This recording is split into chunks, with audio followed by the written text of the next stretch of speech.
Мы рады приветствовать всех, кто откликнулся сегодня на наше приглашение и заявил о своем участии.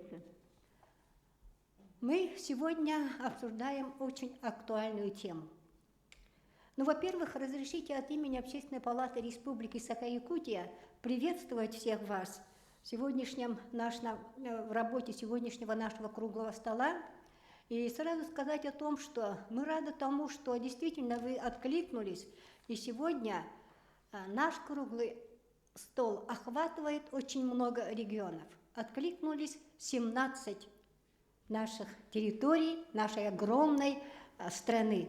И я хотела бы сразу сказать о том, что это и Москва, это и Биробиджан, Нижний Новгород, Тамбов, Тверь, Владимирская, Астраханская, Вологодская, Кемеровская, Саратовская, Тульская области, республики Коми, Крым, Татарстан, Югра, Екатеринбург и Великий Устюг. Это говорит о том, что действительно сегодняшняя тема, она актуальна и остра. И, конечно же, все, кто подключился сегодня к участию на круглом столе, проводят на местах работу как раз по теме информационной безопасности детей и родителей в сети интернет. И хотелось бы сказать еще о том, что в работе круглого стола с нашей стороны принимают участие члены Общественной палаты Республики Саха-Якутия, члены Общественной палаты Российской Федерации, также со стороны органов исполнительной власти сегодня принимает участие Михаил Петрович Сивцев, министр образования и науки Республики Саха-Якутия. К нам должен подойти еще Семенов Анатолий Олег Аскалонович, министр инноваций, цифрового развития и инфокоммуникационных технологий Республики Саха-Якутия. С нами вместе работает первый заместитель председателя Якутской городской думы Евдокия Ивановна Евсикова. Подключилась к нашему круглому столу председатель комитета по делам семьи и детства Государственного собрания ИЛТМН Республики Саха-Якутия Алена Николаевна Атласова. Также принимают участие, конечно же, представители других структур, которые сегодня действительно в этом направлении проводят большую работу и сегодня готовы обменяться своим опытом. И мы хотели бы сегодня также от тех регионов, которые подключились, услышать ваш опыт, ваши проекты, для того, чтобы действительно, услышав их, проанализировать, как мы эту работу проводим, и также представить вам свой опыт. Ну, таким кратким вступительным словом я хотела бы сказать о том, что мы начинаем работу круглого стола, и попросить Елену Павловну также сказать. Добрый день, уважаемые участники круглого стола. Круглый стол проводится по инициативе Общественной палаты Республики Саха-Якутия, но проводится он комиссией по демографии, защите семьи, детей и традиционных семейных ценностей Общественной палаты Российской Федерации. Поэтому в работе круглого стола члены нашей комиссии также принимают активное участие.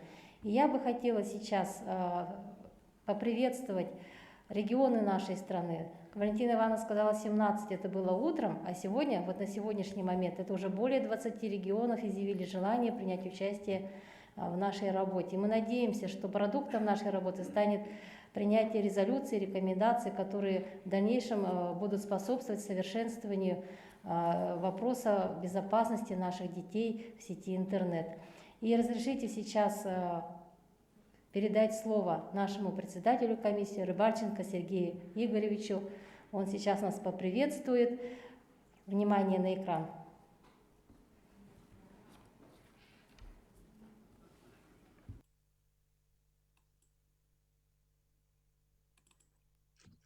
Дорогие участники стола, безопасность детей и родителей в сети интернет.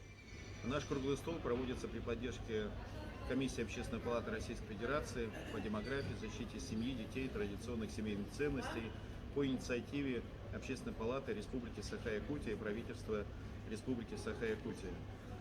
Тема безопасности детей и родителей в сети интернет сейчас трудно даже сказать, что актуальна, она сверхактуальна. В Общественной палате Российской Федерации уже прошли общественные слушания на эту тему. Они, конечно же, были инициированы после тех известных событий, когда призывали детей к участию в несанкционированных акциях. Но выяснилось очень много других подробностей, на которые мы, как родительское сообщество, всегда обращали внимание.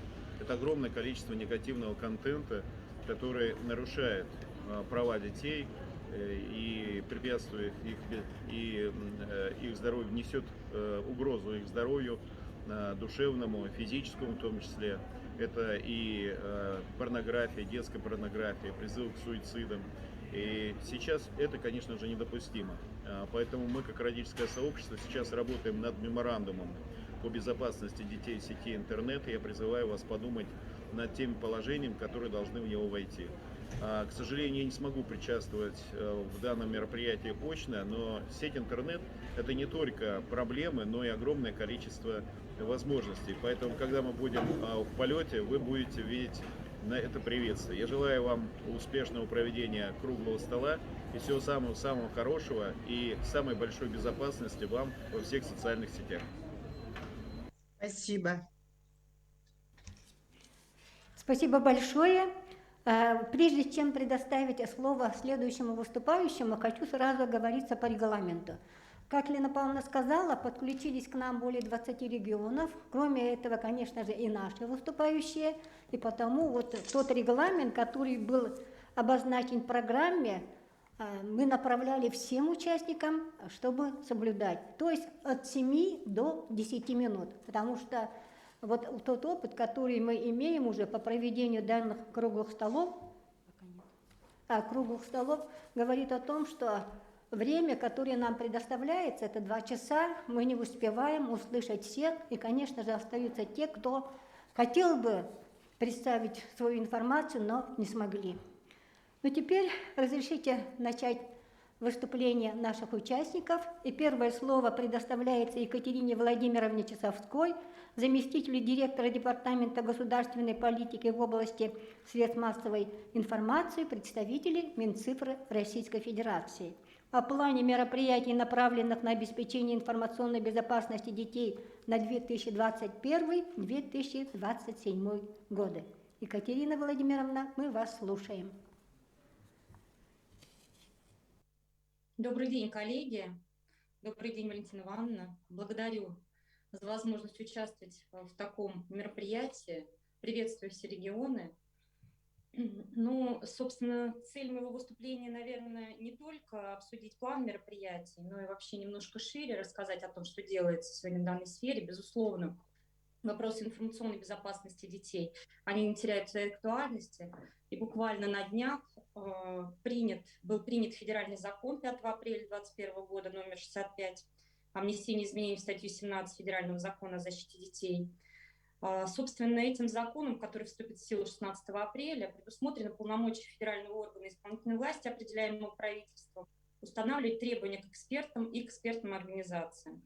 Но я напомню, что на данный момент аккредитацию экспертов осуществляет Роскомнадзор, поэтому мы предполагаем, что и далее требования к экспертам должен будет устанавливать Роскомнадзор. Нами, министерством, подготовлены соответствующие нормативные правовые акты, проект постановления правительства, на данный момент он проходит процедуру согласования. И, собственно, Роскомнадзором тоже подготовлены изменения в свой приказ, в котором они устанавливают порядок аккредитации экспертов, и там прописываются определенные требования. Я надеюсь, что в ближайшее время проект приказа будет размещен на общественном обсуждении, и вы все с ним сможете познакомиться. Ну, собственно, министерством совместно с Роскомнадзором в 2015 году была принята разработана концепция информационной безопасности, которая была принята распоряжением правительства.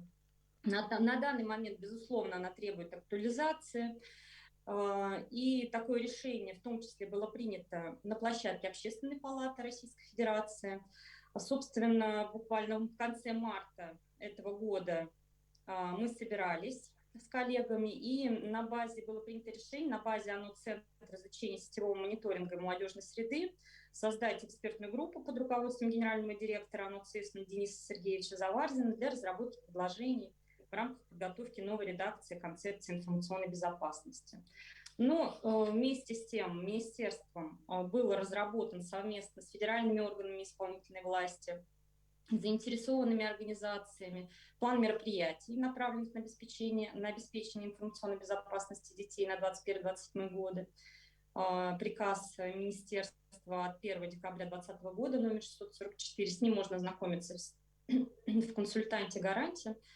В реализации 20 мероприятий, которые участвуют на данный момент Минобрнауки, Минпросвещения, Минздрав, МВД, Росмолодежь, Роспотребнадзор, Рособорнадзор, Роскомнадзор, ФАС России и органы исполнительной власти субъектов Российской Федерации.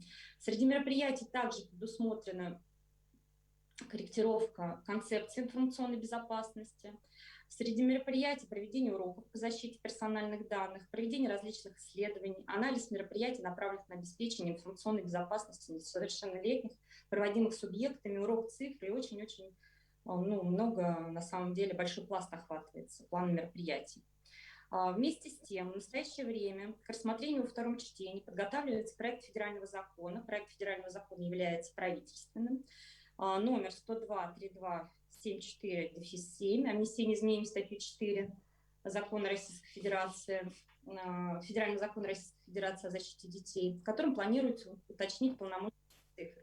Что же планируется уточнить? Предусматривается разработка перечня федеральных мероприятий, направленных на обеспечение информационной безопасности детей, производство информационной продукции для детей и оборот информационной продукции. Мы очень надеемся, что в весеннюю сессию данный законопроект будет принят, и мы с вами сможем плодотворно поработать вместе над планом мероприятий федеральным. И, собственно, если такое решение будет принято, если данная поправка будет принята, то и субъектам Российской Федерации будет дано полномочия разрабатывать региональные планы мероприятий. На самом деле субъекты это делают сегодня. Благодарим. Очень большое количество субъектов нам присылают на согласование своих региональные планы мероприятий. Мы, конечно же, все это смотрим. Видим, большая работа проводится у субъектов. Большое вам спасибо за это. Одновременно субъектов, но тем не менее, мы считаем на данный момент наиболее действенным механизмом является повышение уровня медиаграмотности детей, формирование детей навыков самостоятельного и ответственного потребления информации, умение анализировать, отличать настоящие новости от фейковых новостей, противостоять манипулированию и зловредной рекламе асоциального поведения, а также вовлечением различных социальных групп в сети интернет, что дает возможность детям самостоятельно противостоять современным вызовам и угрозам. Именно поэтому, на наш взгляд, так важна комплексная ведомственная работа по повышению медиаграмотности учащихся, их родителей и педагогов.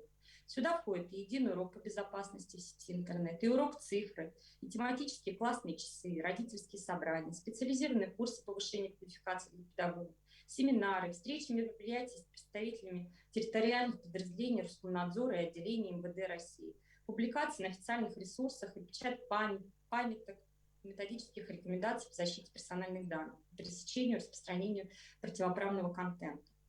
Немного статистики, коллеги, позволю себе. Собственно, у нас единый урок проходит ежегодно в образовательных учреждениях. В 2020 году в мероприятиях единого урока приняло участие 29 363 образовательных организаций, 444 912 педагогических работников, 6 524 763 обучающихся и 1 56 429 родителей, законных представителей детей.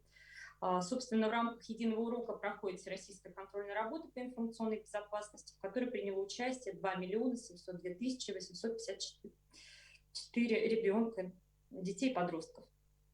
Всероссийский образовательный проект «Урок цифры». Также организован при участии Минпросвещения Минцифры, партнерами акции стали Яндекс, лаборатория Касперского, Mail.ru Group, 1С, Сбербанк. В 2020 году, в период с 10 по 23 марта, в рамках проведения акции прошел урок «Безопасность будущего», в котором приняло участие 1 360 100 детей, 21 443 учителей и 16 717 родителей. В 2020 году было уделено внимание повышению квалификации, профессиональной компетентности педагогического сообщества, общеобразовательных организаций и родительской общественности. С марта по декабрь 2020 года на портале «Единый урок РФ» дистанционной программы повышения квалификации прошли 124 598 работников образовательных организаций. Результатом данной работы стало увеличение количества образовательных организаций, в которых обучение основам информационной безопасности организовано на системном уровне. и, собственно, рост тематических занятий и мероприятий в рамках дополнительного образования и внеурочной деятельности. Например, 22 401 мероприятие было проведено в 2020 году, когда в 2019 году всего лишь 15 093. Но мы видим значительный рост. Кроме того, запущен информационный портал «Учеба онлайн» для повышения цифровой грамотности родителей, законных представителей детей. На наш взгляд, это тоже очень важно, чтобы родители проводили работу со своими детьми. Собственно, это их первоочередная задача — заниматься воспитанием детей. Портал содержит специализированные модули, посвященные обеспечению информационной безопасности личности и защите детей в сети интернет. Повышение общего уровня цифровой грамотности позволило организовать обучение 173 тысяч родителей и законных представителей. Но, как я уже выше сказала, все-таки, на наш взгляд, главное – это медиаграмотность детей. Главное – обучать детей противостоять тем вызовам и угрозам, которые сегодня есть у нас в сети интернет. Поэтому важно мотивировать детей самостоятельно стремиться к медиаграмотности и соблюдать правила безопасности в сети.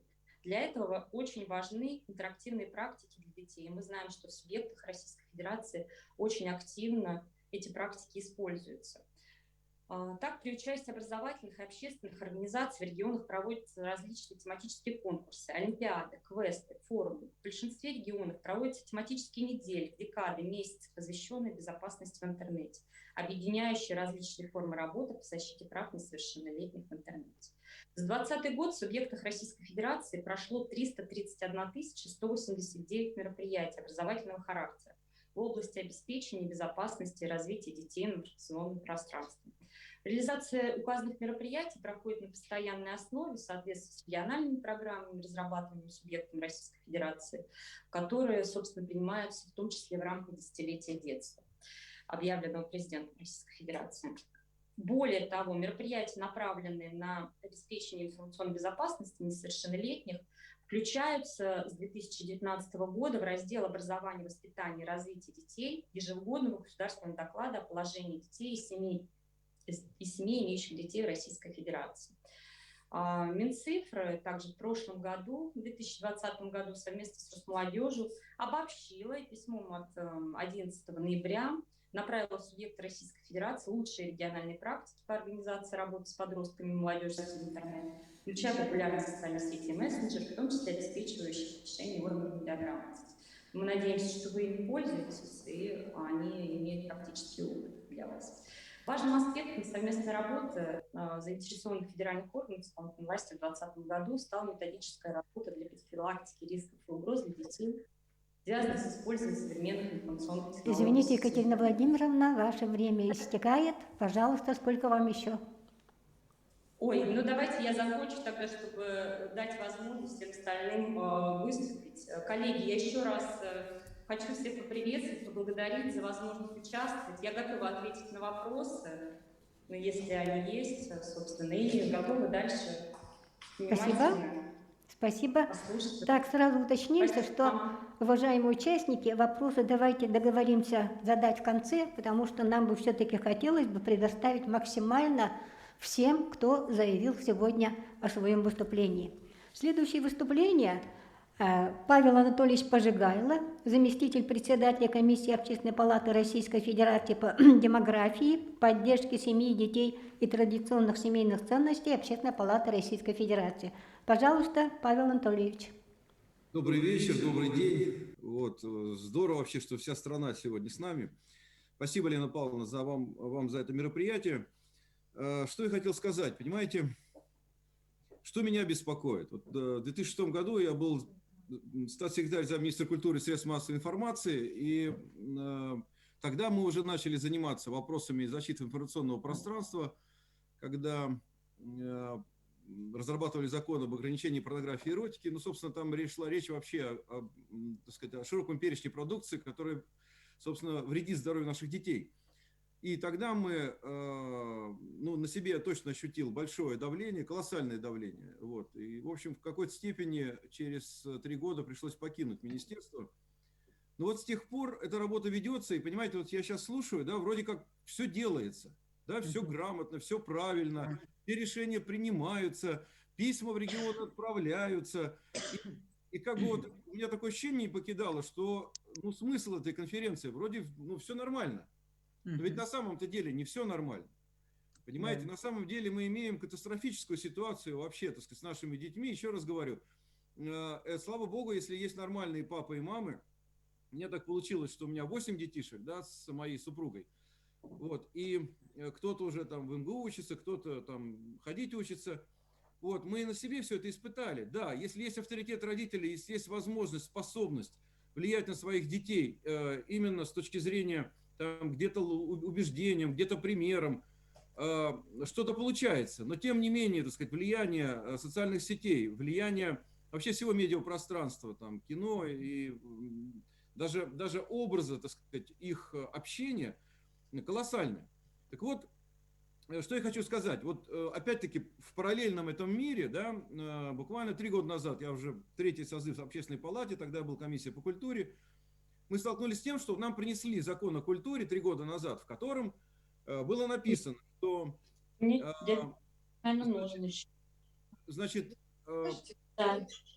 да-да, что государство не имеет права влиять на творца, да, никоим образом. То есть сегодня еще как-то Министерство культуры может кому-то дать денег, кому-то не дать. Есть государственные программы поддержки там, детского кино и так далее. Вот. В проекте этого закона предполагалось дать творцу неограниченные полномочия, и творец ровно тот, который что-то там писал, я не знаю, или придумывал, или перформанс какой-то сочинял.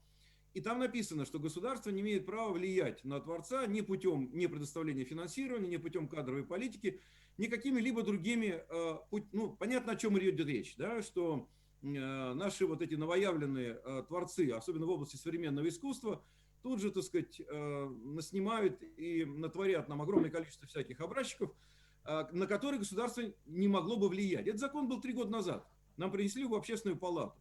И более вам того скажу, он еще до сих пор лежит в некоторых, так сказать, в некоторых столах, особенно, ну, собственно, там источник это Высшая школа экономики, там это все разрабатывалось. Вот. Но, тем не менее, формально этот закон поддерживал министерство.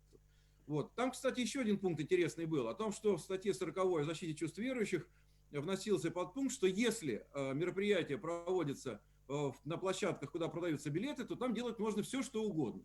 Ну, вспоминаем Тангейзер, там, ну, понятно, что все изыски в отношении традиционных наших религий, там, в разных вариантах, они могли появиться, например, на стадионе Лужники, и если продаются билеты, то, согласно закону, там можно делать все, что угодно, и там 80 тысяч человек могли на это смотреть. Но я никак как провокации, конечно, это не считаю, потому что понятно, что особенно если бы речь шла, так сказать, о каких-то важных для религиозных конфессий наших вещах, там было, ну, народ, были просто волнения, но тем не менее. Вот такой закон. Одновременно с этим, да, в Госдуме, до сих пор, кстати, проект закона, который снимает возрастные ограничения, да, включая прокатные удостоверения для там целого ряда продукций, включая фильмы и выставки там и все остальное. Понимаете, это до сих пор. Мы, кстати, я тоже принимал участие, Ямпольская стоял за этим законом, боролись против этого, потому что фактически непрекращающееся давление сегодня идет для того, чтобы снять эти ограничения, потому что рынок требует снять ограничения, естественно, они получают больше проката, больше зрителей, и с точки зрения, что называется, деньги не пахнут, все эти законы, которые уже есть, они мешают. Так вот, долго думая над тем, а как нам защитить информационное пространство, я вспомнил мою поездку, еще будучи статс-секретарем замминистра. Мы были во Франции, в Германии, в Англии, в Америке, когда занимались вопросами ограничения, так сказать, информации, ну, в той ситуации, касающейся разного рода, так сказать, продукции эротического, порнографического характера. Так вот, например, во Франции есть такой орган, аудиовизуальный совет Франции. Значит, там 9 человек, 3 человека назначаются одной палатой парламента, 3 человека другой палатой парламента и 3 человека президент представляет. Ну, по типу нашей Центральной избирательной комиссии или счетной палаты. Они обладают очень большими полномочиями, и в их вправе отключить тот или иной канал телевидения, если он нарушает определенные правила. Понятно, что правила во Франции достаточно либеральные. Ну, например, вопрос там, национальной розни, там, антисемитизма и так далее. То есть есть ряд критериев, по которых они могут это сделать, и по закону Франции невозможно отсудить это решение, только процедура, если нарушена. Вот этот орган существует во Франции. Есть структуры в Германии, которые состоят там в землях немецких, так сказать. Есть такие агентства, где 35 человек, каждый член этого агентства, на 35 человек, он представляет ту или иную страту. Там, ну, понятно, что там и ЛГБТ-представители сегодня есть, и там меньшинства и так далее, но тем не менее, сам орган, да, так сказать, он регулирует медийное пространство. Проблемы России, я в свое время был причастен к созданию Роскомнадзора, тогда еще Россвязьохранкультуры. Понимаете, у нас орган Роскомнадзор имеет очень низкий государственный статус. Вот уровень проблемы и уровень вопросов, которые мы поднимаем, и уровень влияния на детей, на общество, он соответствует уровню Конституционного суда, понимаете, или Центральной избирательной комиссии. То есть очень важно сегодня, если мы действительно осознаем важность, да, этой проблемы и необходимость решения, то статус такого органа, который должен заниматься в этом смысле и ограничением, и чисткой, и регулированием медийного пространства, он должен быть там, в 5 раз повышен. Понимаете, и если бы сегодня, например, ну, условно говоря, да, мы обратились в Конституционный суд с просьбой, значит, дать определение в защите ряда статей нашей Конституции, касающихся традиционных ценностей, там, упоминания Бога, ну, и так далее. Там, кстати, есть аж на что опираться. И, например, Конституционный суд вынес бы определение о том, что отсутствует в структурах государства, соответственно, орган, который мог бы, да, заняться защитой этих поправок или, так сказать, выполнением этих поправок Конституции. И в этом смысле мы могли бы, по примеру Франции, например, там Совет Федерации, Государственная Дума, президент делегирует, да, так сказать, этих людей в этот орган. Даже референдум можно провести. Я уверен, что большинство наших граждан поддержали бы эту структуру. То есть очень важно придать ей максимальную легитимность. И тогда вопрос, например, с закрытием Дома-2, который мы там уже, не знаю, там, сколько лет там этим занимались, сейчас он опять выходит, да, или появление в социальных сетях всяких там синих китов и прочей, так сказать, всей этой гадости, вот, можно было бы решить, да, то есть не как сейчас, обращаться в суд, долго доказывать, да, а за это время они меняют там или свои, соответственно, адреса электронные, да, или другие средства массовой информации, мы просто не успеваем. То есть орган должен решать буквально в течение, там, я не знаю, часа, да, он отключает средства массовой информации, я сейчас не буду в технические детали останавливаться, каким образом это можно сделать в интернете, это возможно все. А потом пусть они, да, подают в суд и, соответственно, в судебном порядке отстаивают свои права, что если они считают, что они не нарушали Конституцию и закон. Вот это очень важно, понимаете? То есть должно быть очень быстрое решение, да, вот этого средства государственного регулирования высокого уровня, да, на те или иные появляющиеся контенты. Вот. А потом уже пусть они судятся, потому что, например, они что сейчас делают? Да? Просто провоцируют информационное пространство, выходит какой-то фейк, выходят какие-то вот эти ролики, так сказать, блогеры и так далее, чтобы повысить свой рейтинг. А мы потом там месяц, 2 или 3 пытаемся их отсудить. А они свою задачу выполнили, понимаете? Они свои рекламные задачи выполнили. То есть они раскрутили народ. Вот как история с Маньяком, Собчак, понимаете? Вот Павел Анатольевич, извините, ваше время. Понимаете, вот в чем главный вопрос. Нам нужно создать максимальной легитимности структуру, которая могла бы немедленно вот, реагировать. Вот только это интервью объявили о маньяке, а тут же, так сказать, сработала эта система, так сказать, и она в конечном итоге не вышла. А я вас уверяю, что вот подобного рода интервью в разных вариациях, понимаете, они будут выходить как все больше, больше и больше, потому что реально за это платят большие деньги. Понимаете, и мы неповоротливо будем на это реагировать. Ну, собственно, вот мое мнение, да, наверное, если мы могли бы где-то в рекомендациях записать, еще раз, что, может быть, правительство обратиться о том, что еще раз посмотреть полномочия Роскомнадзора и при необходимости все-таки принять решение в том или ином варианте, наделить их более серьезным и высоким статусом. Павел Анатольевич, Спасибо. Спасибо вам большое за ваше компетентное мнение. Мы обязательно его внесем в резолюцию нашего круглого стола. И мы хотим предоставить слово Боковой Людмиле Николаевне, исполняющему директора ФГАО Федеральный институт цифровой трансформации образования Министерства просвещения Российской Федерации на тему «Актуальные аспекты обеспечения информационной безопасности детей в интернете».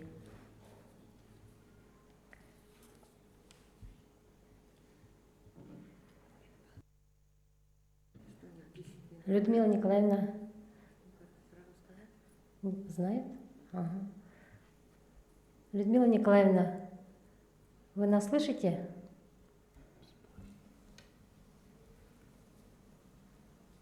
Возможно, еще не подключилась, так что давайте дальше продолжим. Потом, когда она появится, она выступит. Так, давайте слово предоставим Михаилу Петровичу Сивцеву, министру образования и науки Республики Саха-Якутия, для выступления по теме «Цифровая среда как аспект развития бережливой личности». Пожалуйста, Михаил Петрович. Спасибо, Валентина Ивановна, спасибо, уважаемые коллеги, за ваше приглашение. Я пока сидел, слушал, вот у меня на сегодняшний день вот некое двоякое представление вокруг этой темы возникло. Я готовился немножко по-другому, но тем не менее попробую изложить, что у меня на сегодняшний день сформировалось в голове и какие меры действительно мы, как орган государственной власти в сфере образования, реализуем на территории Республики Саха-Якутия. Вот, коллеги, что касается самого интернета и развития информационной инфраструктуры, я все-таки рассматриваю это как возможности для развития наших детей, обучающихся. Мы получаем доступ к определенным знаниям. И это на самом деле очень правильно, когда развиваем мы инфраструктуру и предоставляем доступ к тем материалам, которые на сегодняшний день распространяются в сети интернет нашим детям. Вместе с тем, действительно есть большие угрозы и риски, которые могут существенно повлиять на здоровье наших детей. Сегодня информационная безопасность, здоровье – это один из аспектов вообще здорового человека. С этой точки зрения говорить о запрете, это самый простой способ запретить нашим детям пользоваться интернетом и каким-то образом обезопасить наших детей.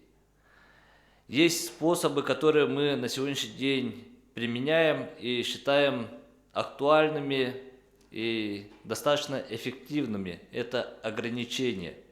В Республике Саха-Якутия реализуется план мероприятий, направленный на обеспечение информационной безопасности.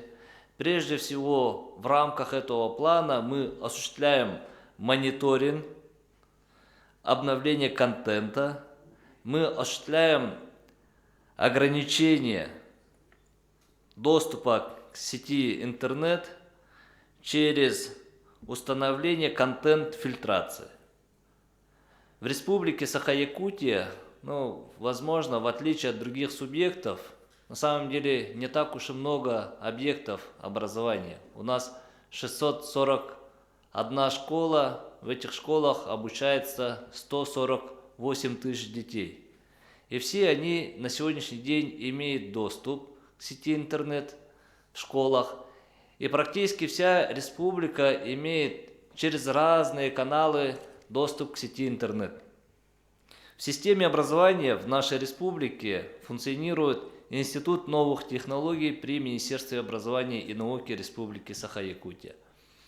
Данный институт, кроме мониторинга и ограничения, осуществляет еще и иные мероприятия воспитательного характера. Вот коллеги здесь отметили в своем выступлении о всеобучах для родителей, о образовательных программах для наших детей. За 2021 год мы провели всеобучи для родителей с охватом 19 тысяч родителей. Это, конечно, немного, но тем не менее, это те родители, которые проявляют осознанный интерес к информационной безопасности и здоровью своих детей. Мы сегодня реализуем также уроки по цифровой грамотности для наших детей. Вместе с тем, сегодня в заключение своего выступления я бы хотел обратить внимание участников круглого стола и в своей резолюции обратиться к родителям и ко всем работать сообща. Вот вокруг одной темы. Сегодня мы должны сформировать современные навыки соблюдения информационной гигиены среди наших детей. Нам необходимо научиться уметь разделять контент на безопасный либо небезопасный. Это прежде всего касается родителей. И в этом смысле, сообща, мы, родители, взрослые люди, можем научить наших детей правильно использовать тот материал, который есть. И в конечном итоге мы должны вместе сформировать новое мышление для наших детей. Это самая сложная задача, но эту задачу мы можем решить совместно. Уважаемые участники круглого стола, уважаемые члены Общественной палаты Российской Федерации, Республики Саха-Якутия, наши народные депутаты, я безмерно благодарен за вашу заботу о наших детях, за это мероприятие, за то внимание, которое вы обращаете к информационной безопасности детей. Надеюсь, что мы продолжим нашу совместную конструктивную работу вместе, и мы создадим ту безопасную среду, мы сформируем тот новый тип мышления, который необходим в современном мире. Спасибо за внимание. Спасибо, Михаил Петрович. Ровно 7 минут. Следующее слово Анатолию Аскалоновичу Семенову, министру инноваций, цифрового развития и инфокоммуникационных технологий Республики Саха-Якутия по теме «Информационная безопасность в Республике Саха-Якутия». Пожалуйста. Валентина Ивановна, Лена Павловна, Михаил Петрович, уважаемые коллеги. Ну, во-первых, спасибо, что пригласили. Тема действительно актуальная, и хотел бы сказать, что она еще и обширная. На самом деле, доклады, которые я сейчас до этого послушал, они касались чисто вот цифрового контента, то есть доступа к детей к нежелательному контенту. Но вы должны понимать, что это, ну, как вам объяснить, это всего лишь одно из направлений информационной безопасности, которые вообще в сети интернет существуют. То есть, ну, сегодня надо говорить о том, что, ну, я подготовил как раз презентацию, да, можно вот следующий слайд? Вот из этого, да, можно листать, да, из этого слайда видно, что в прошлом году в условиях пандемии мы практически все переехали в цифру, то есть мы переехали в онлайн, даже переехали те, кто не был до этого в онлайне, да, мы вынуждены перешли на дистанционное обучение, дистанционное образование, дистанционные медицинские услуги, то есть практически работали в онлайн. И, естественно, вот видно статистика Министерства внутренних дел это Республики Саха-Якутия на количество киберпреступлений. Да, это количество зафиксированных преступлений, на которые были обращения граждан. Да. То есть, в принципе, это тоже, ну, как фактор. То есть, если по сравнению с 2012 годом количество преступлений выросло в 2 раза. Какие это преступления? Это не только вот то, о чем говорят сейчас наши коллеги, это там доступ к контенту, это начиная с банковского мошенничества, то есть потери данных, персональных данных, потери данных своих банковских карт с лицевых счетов, да, так называемый фишинг, да, то есть у нас этому подвержены, к сожалению, не только там дети, подростки, взрослые, но в том числе и старшее поколение. Очень много случаев простого, банального, когда люди звонят и представляются банковскими работниками, сотрудниками, да, и наши люди очень спокойно, доверчиво передают информацию, персональные данные третьим лицам. То есть под предлогом там банковского сотрудника люди представляются работниками банка, говорят, что надо там для того, чтобы пополнить там банковский счет или просить какие-то операции, передайте там свои, пожалуйста, там данные карты. И наши люди, это, к сожалению, идут на поводу у мошенников, соответственно, такое количество преступлений выросло. Дальше. Опять же, очень много подложных объявлений, то есть о быстром заработке, о приобретении каких-то различных товаров и услуг по льготной какой-то очень нереально дешевой цене и прочее, прочее, прочее. Потом мы должны понимать, что идет очень много рассылок, то есть приходит почта, да, приходят различные рассылки с вредоносными файлами, на которые вы кликаете и благодаря которым уходят все ваши данные с персонального компьютера. И я вообще хочу сказать, что вот надо нам одно понять. Вот сегодня мы опять же говорим про то, что там смотри сюда, не смотри налево. Это как ты по улице идешь, смотри на эту витрину, на эту не смотри. Надо сказать, что мы, в принципе, должны уже говорить о там, введении таких предметов в уроках, как, там, допустим, цифровая гигиена. Нас там дети в детстве учили, допустим, там, поведению на улице, как переходить дорогу, посмотри налево, посмотри направо, да, нас учили, как там ухаживать за собой там, и прочее, прочее. То же самое сейчас надо разъяснять детям именно поведение в цифровом пространстве. Начиная от персональных данных, о заведении аккаунта, о там, двойной аутентификации, как сохранять и создавать пароли, как можно там вести себя в тех или иных ситуациях, да. Опять же, тут нужно понимать, что, да, то есть сейчас дети стали переходить, можно следующий слайд тоже покажу? Да, дети, в общем, сейчас дети, есть такие новые формулировки, как, допустим, буллинг, да, то есть это когда ребенок или какой-то персона в цифровом мире подвергается атакам, то есть конкретно начинает там человека действительно троллить, то есть нападать, и это же тоже ребенок получает стресс, да, любой человек получает стресс. Вот, и, допустим, опять интернет-знакомство, да, как бы когда человек, ребенок выставляет свои персональные данные, фотографии, место жительства и прочее, прочее, этим могут воспользоваться тоже как бы преступники, да, в том числе и кибер, и просто преступники. Это тоже очень важно понимать. Поэтому, конечно, одного лекарства, да, одной пилюли, вот сейчас говорят, должен быть орган, мы всегда должны найти крайнего. Либо это школа, либо это там родители, либо это какой-то орган, Роскомнадзор, который должен там, как полиция нравов, там, да, за всеми следить, там, отслеживать. Но это невозможно, коллеги, да. Это жизненный процесс, преступления будут меняться, они будут более изощренные, да, и, соответственно, нам нужно, первая задача, самое главное, это обучение.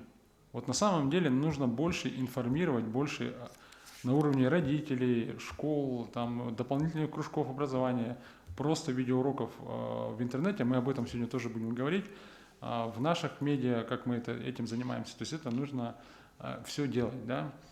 Следующий слайд можно? Да, у нас очень мало времени, есть на самом деле простые рекомендации, начиная вот от простых вещей, казалось бы, да, вот мы занимаемся сами, у нас есть отдел информационной безопасности, мы занимаемся защитой информации в правительстве, да, и начиная от банальных вот создания надежных паролей, вот кажется, что это вроде банальность, на самом деле люди этим пренебрегают, создают одни и те же пароли на все аккаунты, почта, социальные сети, там, в Фейсбуке и прочее, прочее. Соответственно, это очень легко взламывается. Потом с этого социальной сети идет рассылка на «поддержите, помогите, я попал в тяжелую ситуацию». И тоже друзья там, ну, отзываются на эти вещи. Двухфакторная аутентификация, то есть привязка к номеру телефона, не надо этого лениться, это надо делать. Это вас защищает как минимум, ну, уже количество процентов взломов уменьшается. Ну и пользоваться персональным лицензионным ПО и скачивать антивирусные средства. Люди у нас экономят. Мы почему-то покупаем маски, защищаясь от ковида, да, мы тратим там антивирусные какие-то лекарства, да, но не покупаем средства защиты для персональных компьютеров, в том числе и для смартфонов. Вот давайте объявим опрос, кто из здесь сидящих на смартфоны купил лицензионное программное обеспечение по антивирусу. Так, раз, два. Вот 2 человека, остальные на что надеяться непонятно. Есть специальное лицензионное обеспечение, оно стоит денег. Это надо, то есть ваш банковский счет, он стоит денег, ваши персональные стоят денег, но защитить себя мы не можем, да. Вот. Ну и использовать, конечно, надежные магазины, смотреть только надежные сайты и смотреть рекомендации на разных форумах. Следующий слайд. Мы сейчас хотел, если есть время, можно следующий слайд показать? Ну, это я уже об этом Еще сказал. 2 минуты. Да, я хотел показать просто, какие ролики мы делаем. Можно следующий слайд?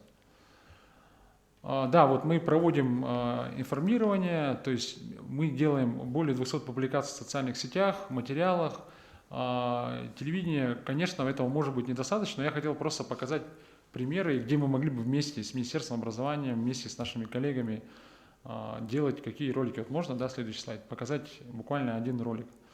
То есть это Прежде чем завести страницу или аккаунт в социальных сетях, необходимо научить детей, как правильно пользоваться интернетом, а именно безопасному поведению в социальных сетях. Первое правило поведения в сети интернет. Попросите ребенка давать проверять каждого нового знакомого из социальных сетей. Просматривайте внимательно профиль друга из сети, его фото, посты, интересные страницы, друзей. Анализируйте и обсуждайте с подростком. Во-вторых, научите держать всю личную информацию в секрете. Расскажите, чем могут навредить школьнику отправленные фото, рассказы о планируемом путешествии, информация об увлечениях. Обязательно донесите до своего ребенка, что встречи с людьми, с которыми он знакомится в интернете, сопряжены с риском для его безопасности. И в-третьих, контролируйте время пребывания в соцсетях. Помните, что безопасность ребенка в интернете на 90% зависит от его родителей.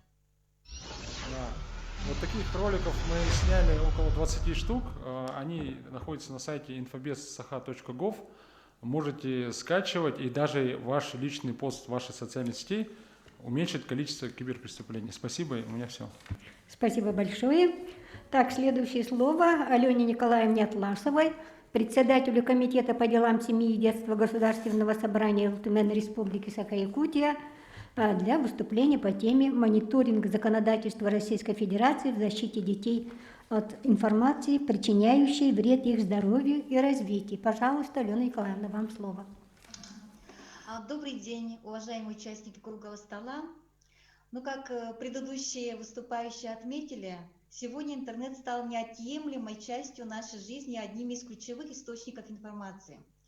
Многочисленную крайне активную часть интернет-пространства составляют наши дети.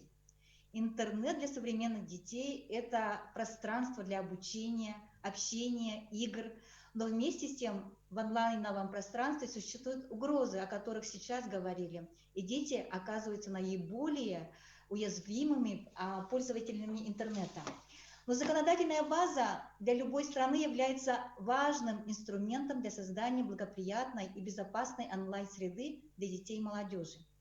На территории Российской Федерации к правовым основам информационной безопасности детей можно отнести Федеральный закон о защите детей от информации, причиняющей вред их здоровью и развитию, и Федеральный закон об основных гарантиях прав ребенка в Российской Федерации. Также к ним можно отнести закон Российской Федерации о средствах массовой информации, Федеральный закон о рекламе, об информации и информационных технологиях защите информации, об образовании в Российской Федерации, Кодекс Российской Федерации об административных правонарушениях, Уголовный кодекс Российской Федерации и другие. В период работы Государственной Думы Федерального собрания Российской Федерации 7-го созыва приняты следующие федеральные законы. 5 апреля 2021 года номером 65 Федеральный закон о внесении изменений в статью 17 Федерального закона о защите детей от информации, причиняющей вред их здоровью и развитию, в части процедуры аккредитации экспертов, экспертных организаций, осуществляющих проведение экспертизы информационной продукции. Подробно об этом остановилась Екатерина Часовская, заместитель директора Департамента государственной политики в области СМИ. От 30 декабря 2020 года номером 511 Федеральный закон о внесении изменений в Кодекс Российской Федерации об административных правонарушениях в части установления ответственности за нарушение порядка, удаление или ограничение доступа информации, информационным ресурсам, доступ к которым подлежат ограничению в соответствии с законодательством Российской Федерации. От 1 мая 2019 года номером 93 Федеральный закон о внесении изменений в Федеральный закон о защите детей от информации, причиняющей вред их здоровью и развитию, и отдельный законодательный акт Российской Федерации в части распространения информационной продукции, запрещенной для детей. От 18 декабря 2018 года номером 472 Федеральный закон о внесении изменений в статью 15.1 Федерального закона об информации, информационных технологиях и о защите информации и в статью 5 Федерального закона о защите детей от информации, причиняющей вред их здоровью и развитию в части установления дополнительных механизмов противодействия деятельности, направленной на побуждение детей к совершению противоправных действий, опасных для их жизни и жизни иных лиц. От 24 февраля 2021 года номер 25 Федеральный закон о внесении изменений в статью 230 Уголовного кодекса Российской Федерации и статью 151 Уголовного процессуального кодекса Российской Федерации в части установления ответственности за склонение к потреблению наркотических средств в сети интернет. От 12 декабря 2020 года номером 512 Федеральный закон о внесении изменений в Кодекс Российской Федерации об административных нарушениях в части установления административной ответственности за размещение и распространение запрещенной информации о наркотических средствах и психотропных веществах с использованием информационно-телекоммуникационной сети интернет. Далее. От 1 мая 2019 года номером 89 Федеральный закон о внесении изменений в статью 4 Российской Федерации о средствах массовой информации, статью 7 Федерального закона о рекламе в части запрета распространения сведений о новых потенциально опасных психоактивных веществах. В Республике Саха-Якутия действуют следующие законодательные акты. Закон Республики Саха-Якутия о правах ребенка, Закон об охране общественной нравственности, о мерах по предупреждению причинения вреда здоровью детей и их физическому, интеллектуальному, психическому, духовному и нравственному развитию. Вопрос защиты детей от негативной информации в сети интернет является для нас очень актуальным. Постоянным комитетом Государственного собрания Илтумен Республики Саха-Якутия по делам семьи и детства 22 марта 2019 года был проведен правительственный час на тему об информационной безопасности несовершеннолетних. А 15 октября прошлого года круглый стол на тему «Ребенок и интернет. Вопросы правового обеспечения безопасности в режиме видеоконференции». Анализ российского законодательства о защите детей от воздействия информации, причиняющей вред их здоровью и развитию, приводит к выводу, что законодательство Российской Федерации сегодня проходит свой путь становления. Несомненно, потребуется определенное время для урегулирования существующих проблем в сфере обеспечения информационной безопасности детей. Требуется дальнейшее принятие законодательных мер, обязывающих интернет-провайдеров обеспечивать безопасную интернет-среду, а также развитие образовательной и просветительской деятельности как детей, так и родителей. У меня все. Спасибо за внимание. Спасибо, Алена Николаевна, ровно уложились, спасибо. А теперь слово Евдокии Ивановне Евсиковой, первому заместителю председателя Якутской городской думы, для выступления по теме «Безопасная среда, дружественная детям». Пожалуйста. Спасибо, Валентина Ивановна. Добрый день, дорогие друзья, уважаемые коллеги. Тема, о которой мы сегодня говорим, конечно, как сказал вот Сергей Игоревич, супер актуальна. И, может быть, мы даже уже немножко отстаем от того, как все это развивается. Мне хочется немного рассказать о том, как наши образовательные учреждения города Якутска, столицы нашей республики, Саха-Якутия, работают в этом направлении, что делается. И самое главное – остановиться на тех предложениях, которые мы сегодня хотели бы внести, поскольку к этому круглому столу мы уже шли довольно долго и провели определенную работу. У нас было несколько встреч с молодыми педагогами, с руководителями образовательных учреждений. Мы провели в городе свой круглый стол, посвященный вот примерно такой же теме. Итак, конечно, организатором всей работы является это управление образования. Хочу сразу сказать, что приказом управления образования был утвержден план мероприятий по информационной безопасности. И на официальном сайте Управления образования, а также на сайтах всех образовательных учреждений города, это 52 школы, 63 детских садика и 4 учреждения доп. Образования, создан и функционирует раздел «Информационная безопасность». В этом разделе собраны и размещены все методические рекомендации, информационные материалы, памятки для родителей, для обучающихся, инструктивные письма, опубликованы локальные нормативные акты всех учреждений по информационной безопасности. Но уже то, что вот я перечислила, я думаю, что просто так вот любому человеку, родителю найти, наверное, тоже не просто эту информацию. Кто сегодня может научить ребенка пользоваться интернетом? Родители, школа или сам ребенок? Вы знаете, я вот сегодня, когда готовилась к этому круглому столу, еще раз посмотрела интернет, набираешь «безопасность детей в интернете» и выскакивает 15 миллионов ответов. То есть обычный среднестатистический родитель или ребенок вряд ли будет смотреть все вот эти ответы и находить самое нужное, самое, скажем, важное. Это значит, мы должны ему помочь это сделать. Кто? Школа, общественные организации, те государственные структуры, которые должны это делать. Родители у нас порой тоже, скажем, с малого возраста мы же видим, как гаджет отдали ребенку, лишь бы он занял себя как-то сам, в свое свободное время. Что ребенок там делает, какие кнопки нажимает, порой не все родители, конечно же, это знают. Михаил Петрович уже говорил о том, что установлены во всех образовательных учреждениях средства контентной фильтрации, которые блокируют выход к интернет-ресурсам, несовместимым с задачами образования и воспитания учащихся. Но это все в школах.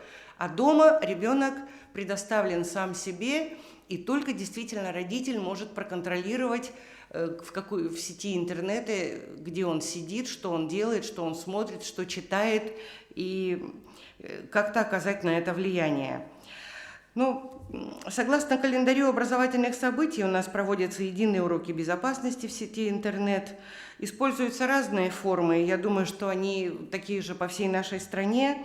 Это и беседы, круглые столы, сказки, мультфильмы, видеоуроки, конкурсы, семинары, лекции и так далее. Можно очень много об этом говорить.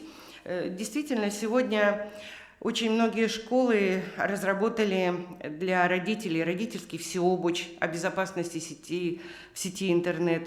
Разработана тематика классных часов для детей, интернет в моей семье, интернет и природа, я и мои виртуальные друзья, интернет и мое здоровье и много-много интересных таких мероприятий.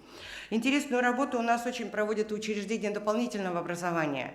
И хочу остановиться на двух из них. Детский подростковый центр – это у нас очень интересное образование, учреждение дополнительного образования есть в городе. Уже несколько лет реализует очень актуальный проект «Безопасный интернет». Конкурс социальных роликов, беседы для родителей по теме профилактика компьютерной зависимости, общегородское родительское собрание, круглый стол «Медиабезопасность через медиаобразование», детский конкурс «Выставка плакатов. Безопасный интернет». Действительно, цель всех таких мероприятий – это пропаганда безопасного и ответственного использования информационных технологий, привлечение общественного внимания и повышение уровня осведомленности детей, родителей и работников сферы образования.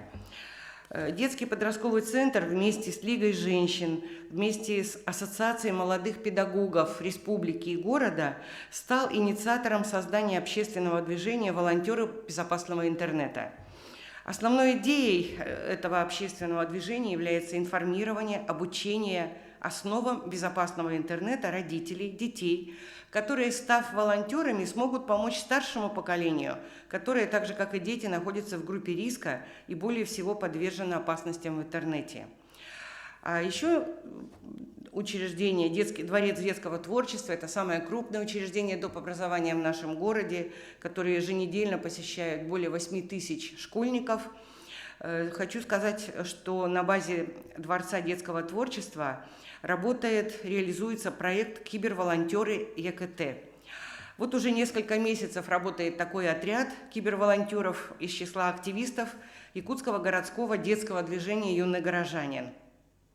Ребята занимаются обучением школьников основам информационной безопасности, рассказывают, как защитить свои персональные данные, вычислить кибермошенников, как раз о чем говорил Анатолий Аскалонович в своем выступлении. И действительно, вот этот проект, он выиграл грант Росмолодежи на сумму 220 тысяч рублей в прошлом году и очень активно реализуется уже вот в этом году. Я думаю, что сегодня уже во всем мире возникло устойчивое понимание того, что проблема детской безопасности – это предмет, который требует комплексного решения на всех уровнях, от семейного и муниципального до регионального и международного. Ну вот с чего же начинать? И вы знаете, у нас есть предложения, которые немножко созвучны уже тому, что сегодня говорили. Вот первое. На мой взгляд, вот то, что Анатолий Аскалонович сказал, что сегодня нужен предмет цифровой грамотности, мы даже знаем, где взять часы для этого предмета. У нас есть замечательный предмет «Основы безопасности жизнедеятельности». Предмет, где начальная школа – это окружающий мир, в среднем звене, там, старшем обеспечение личной безопасности, оказание первой медицинской помощи. Мы считаем, что уже должен быть сквозной курс с 1 по 11 класс. И в начальной школе курс по обучению основам информационной безопасности. Вместо окружающего мира или, может быть, что-то заменить. Но, на мой взгляд, уже сегодня это действительно очень актуально. И вот, пожалуйста, с 1 класса, а можно даже уже и в детском дошкольном учреждении какие-то вводить вот такие интересные часы, пожалуйста, можно по информационной безопасности детям проводить серьезную работу.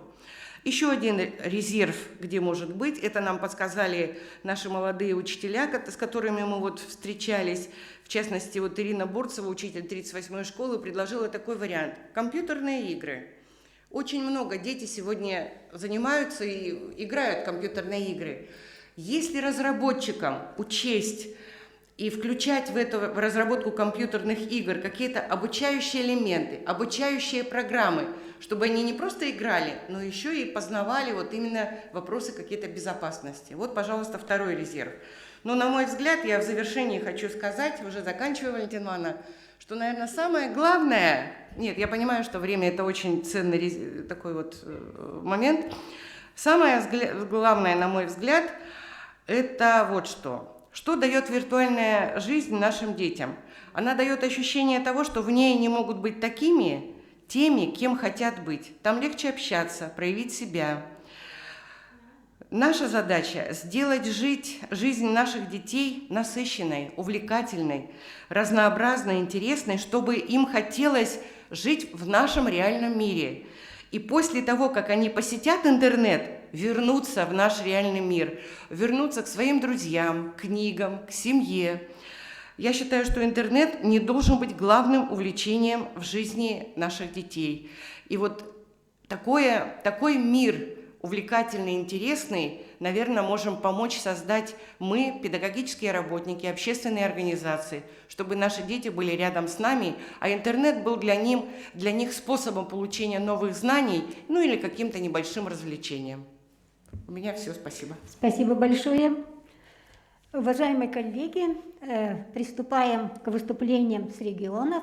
И первое слово я хочу предоставить Юлии Петровне Поспеловой, представителю Центра социально-психологической помощи детям и молодежи «Форпост», специалисту по работе с молодежью город Екатеринбург. По теме «Опыт работы Центра социально-психологической помощи детям и молодежи «Форпост». Пожалуйста. Добрый день, уважаемые коллеги, участники круглого стола. Я надеюсь, меня хорошо видно и слышно. Меня зовут Поспелова Юлия Петровна, я специалист по социальной работе и представляю вам сегодня Центр социально-психологической помощи «Форпост», город Екатеринбург. И сегодня в рамках темы круглого стола я бы хотела поделиться с вами опытом работы нашего центра именно по проблемам безопасности детей и родителей в сети интернет, рассказать о том, какие мероприятия мы проводим, какие цели являются для нас наиболее важными, и поделиться, с помощью каких технологий мы решаем поставленные задачи по заявленной теме. В первую очередь хотелось бы обозначить то, что мы являемся подведомственной организацией Комитета по молодежной политике администрации города Екатеринбурга, и поэтому основная цель нашего центра заключается в реализации молодежной политики в сфере организации социально-психологической поддержки. А также наш центр – это методическая площадка по обучению специалистов. Мы их обучаем по вопросам профилактики зависимостей. Если говорить о той теме, которую мы сегодня обсуждаем, проблема эта является актуальной уже на протяжении долгого времени. И, конечно, мы уже провели очень много мероприятий, направленных на ее предупреждение. Запросы, с которыми мы сталкиваемся в нашей работе, это зависимость от гаджетов, компьютерная зависимость, кибербуллинг, сексуальное насилие через интернет и психологическое давление. Как правило, с такими запросами к нам обращаются родители и подростки для решения их на индивидуальных консультаций с психологом, но этим наша деятельность не ограничивается, и мы проводим очень много групповых мероприятий, главной целью которых является развитие у подрастающего поколения навыков безопасного поведения в сети интернет. Ну и непосредственно о мероприятиях, которые мы проводим. К таким мероприятиям относятся квесты в летних оздоровительных лагерях, также это групповые тренинги для детей и подростков, также это профилактические лекции в школах. Есть у нас замечательная интерактивная игра «Безопасный интернет», с ней мы выходим к подросткам. Также мы довольно-таки длительное время работаем с подростками, совершившими правонарушения и имеющими условный срок наказания, как с этой темой мы тоже их не обходим. И индивидуальные консультации – это те мероприятия, которые мы проводим непосредственно с детьми. Ну, коротко на данных мероприятиях приведу пример, чему мы обучаем детей. Это алгоритм создания паролей в интернете, как играть безопасно в интернете. Также рассказываем об этикете в интернете, ну и разговариваем о семейном соглашении родителей и детей о пользовании интернетом. Объясняем детям, что с родителями тоже необходимо договариваться и не стоит, конечно, протестовать по поводу их точки зрения.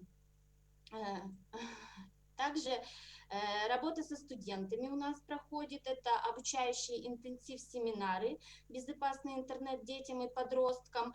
Мы обучаем студентов-волонтеров, которые в дальнейшем также выходят либо вместе с нами как кураторами, либо самостоятельно в образовательные учреждения и в дальнейшем обучают этому детей, учащихся. Также у нас в центре есть проект, который работает уже довольно продолжительное время. Это школа родительского мастерства. Тут у нас, конечно же, есть большая возможность поработать с родителями, и поэтому мы для родителей также проводим семинары «Безопасный интернет детям», «Дети в интернете. Интернет-безопасность». Рассказываем им о том, как можно налаживать конструктивный диалог между взрослым и ребенком с целью профилактики онлайн-рисков. Так как мы являемся методической площадкой и у нас есть возможность обучать специалистов, поэтому мы проводим и обучающие семинары для специалистов, работающих с детьми.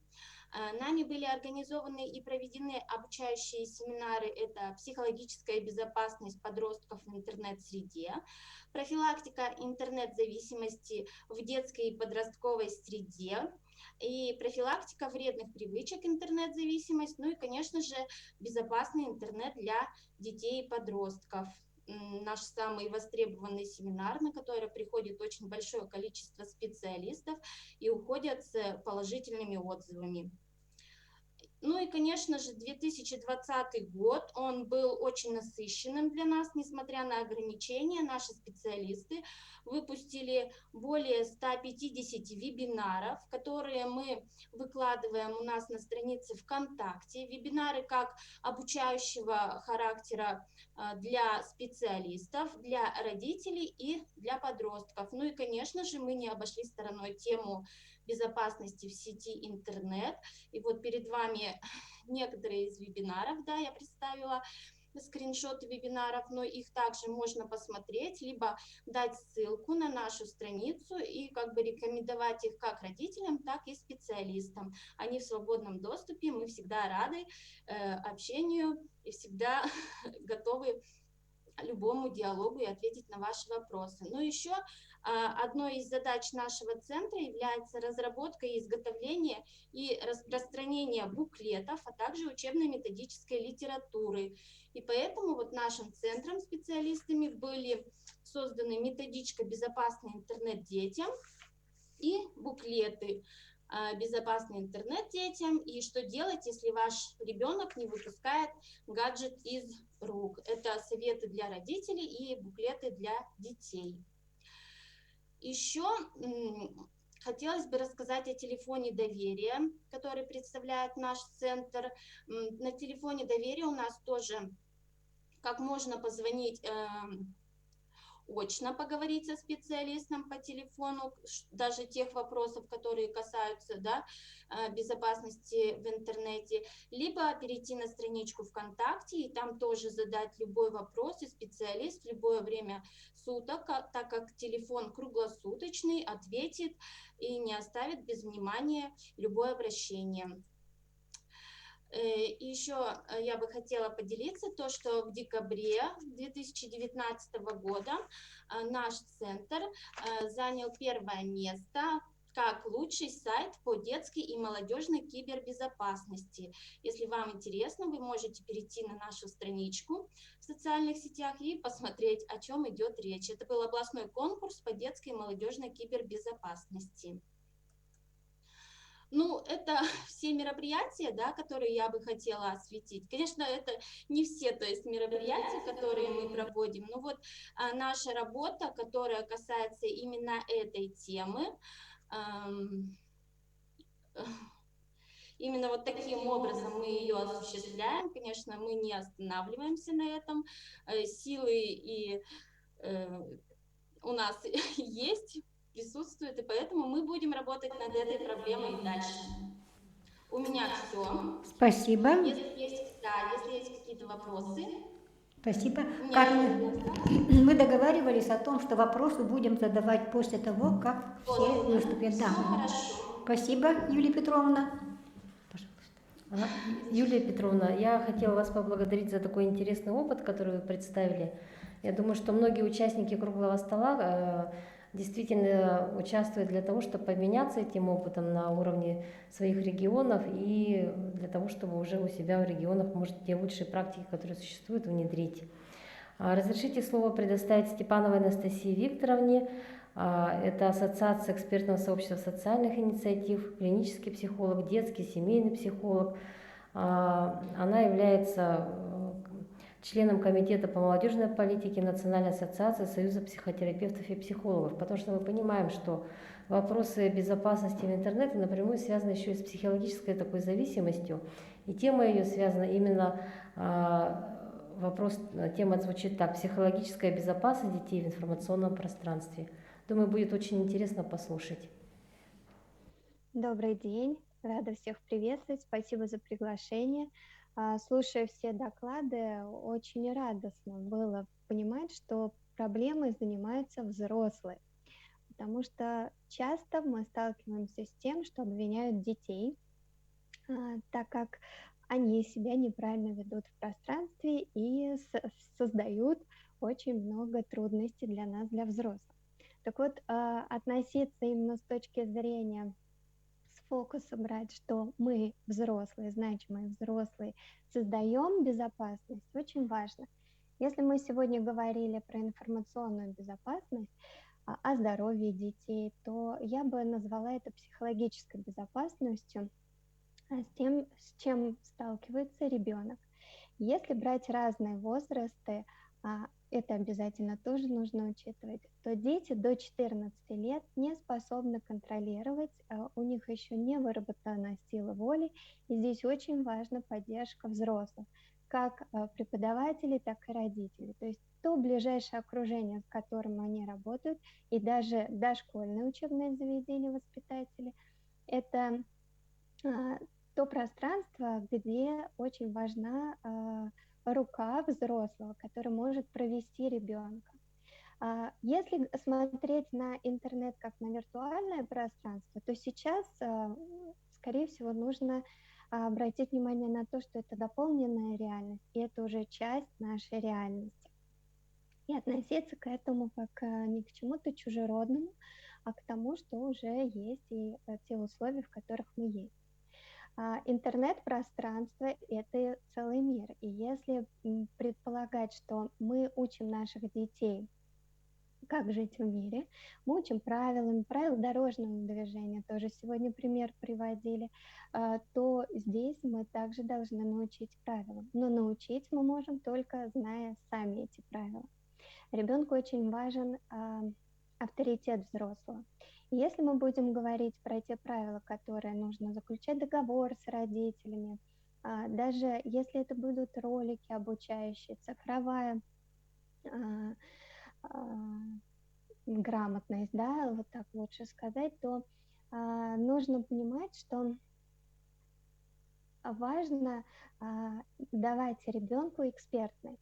Взрослее, авторитет взрослых, тех близких взрослых, которые рядом, конечно, будет падать. И не все мы взрослые точно знаем, как себя вести в интернете. Поэтому обращение к экспертам — это то, на что идут дети. Сейчас я буду немножко говорить о своей практике и с чем я сталкиваюсь в реальности. Работая с детьми, работая с маленькими детьми, чаще всего возникает недовольство родителей о том, что ребенок, вот как сейчас говорила Юлия, постоянно, да, в руках телефон. Но это исходит только от того, что он занимает и увлекается тем, что ему интересно.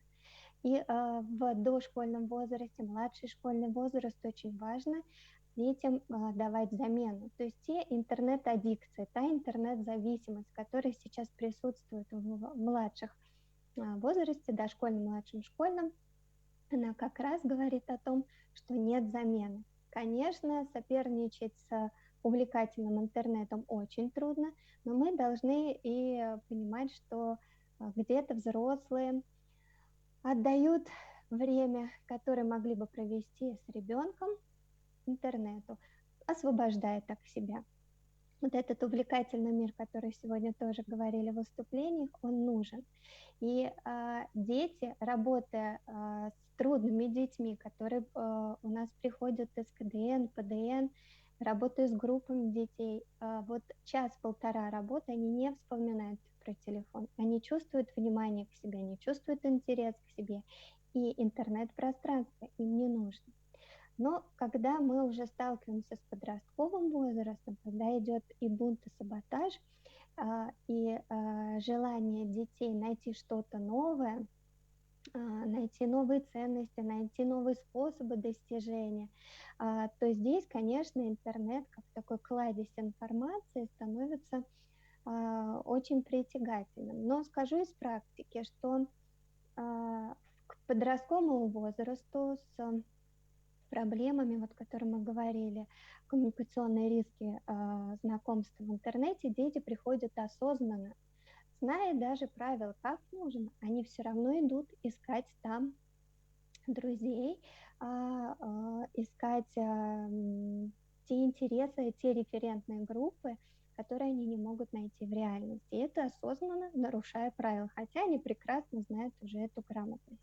Но к этому их подвели мы, взрослые. То есть тот процесс становления, тот важный сензитивный такой чувствительный период, про который мы говорим, мы упускаем. Мы упускаем и в школе, когда делаем акцент только на обучение и никак не включается момент доверительных отношений. То же самое происходит и дома. Если родители чаще всего общение, которое строится дома, это как сделал уроки, какие у тебя оценки. Ну, больше и нет времени поговорить о чем-то другом. Дети и главная потребность детей – это в уважении, это во внимании, и они эту потребность будут удовлетворять. Если мы удовлетворим эту потребность, то обращаться к каким-то суррогатам уже не будет надобности. Что делать, если мы уже столкнулись с проблемами?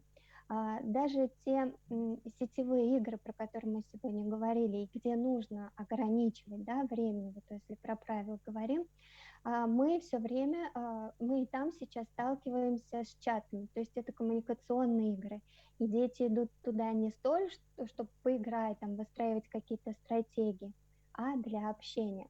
И там за тем, кто стоит за ником, тоже может скрываться кто угодно и проявлять какое-то давление, насилие. Вот. Но про давление, насилие тоже сейчас оговорюсь. Если мы говорим про ограничения и запреты, это тоже форма насилия. То есть насилие рождает насилие, это безусловно.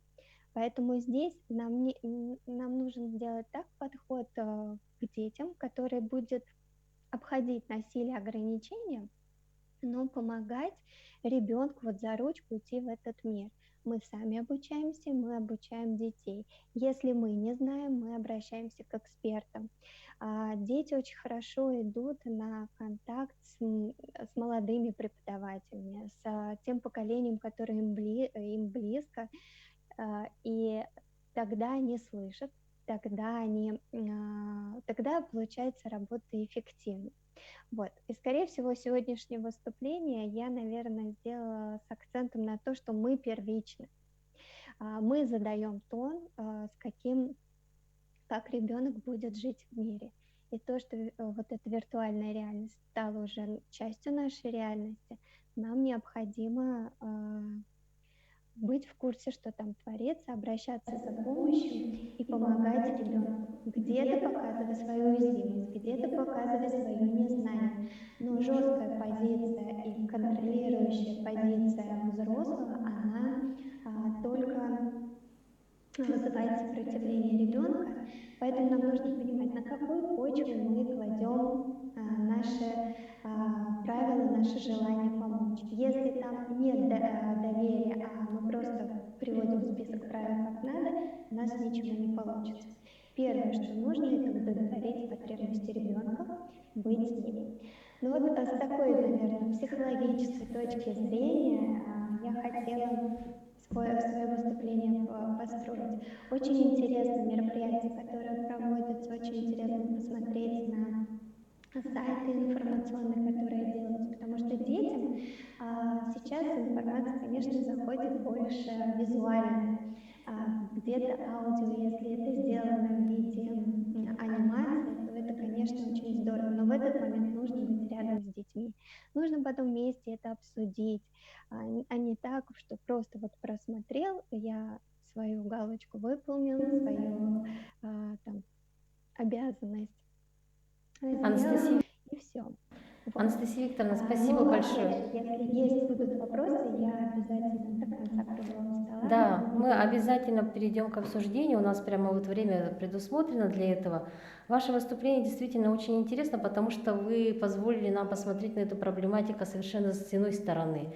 Именно с позиции ребенка, а не с позиции взрослого, как вы только что говорили. И подчеркнули роль непосредственно взрослых людей в этой проблеме. Да, мы действительно смотрим несколько по-другому, чем это воспринимают дети. Спасибо вам большое за ваше выступление. Спасибо большое. И разрешите дальше предоставить слово Градовой Ольге Юрьевне.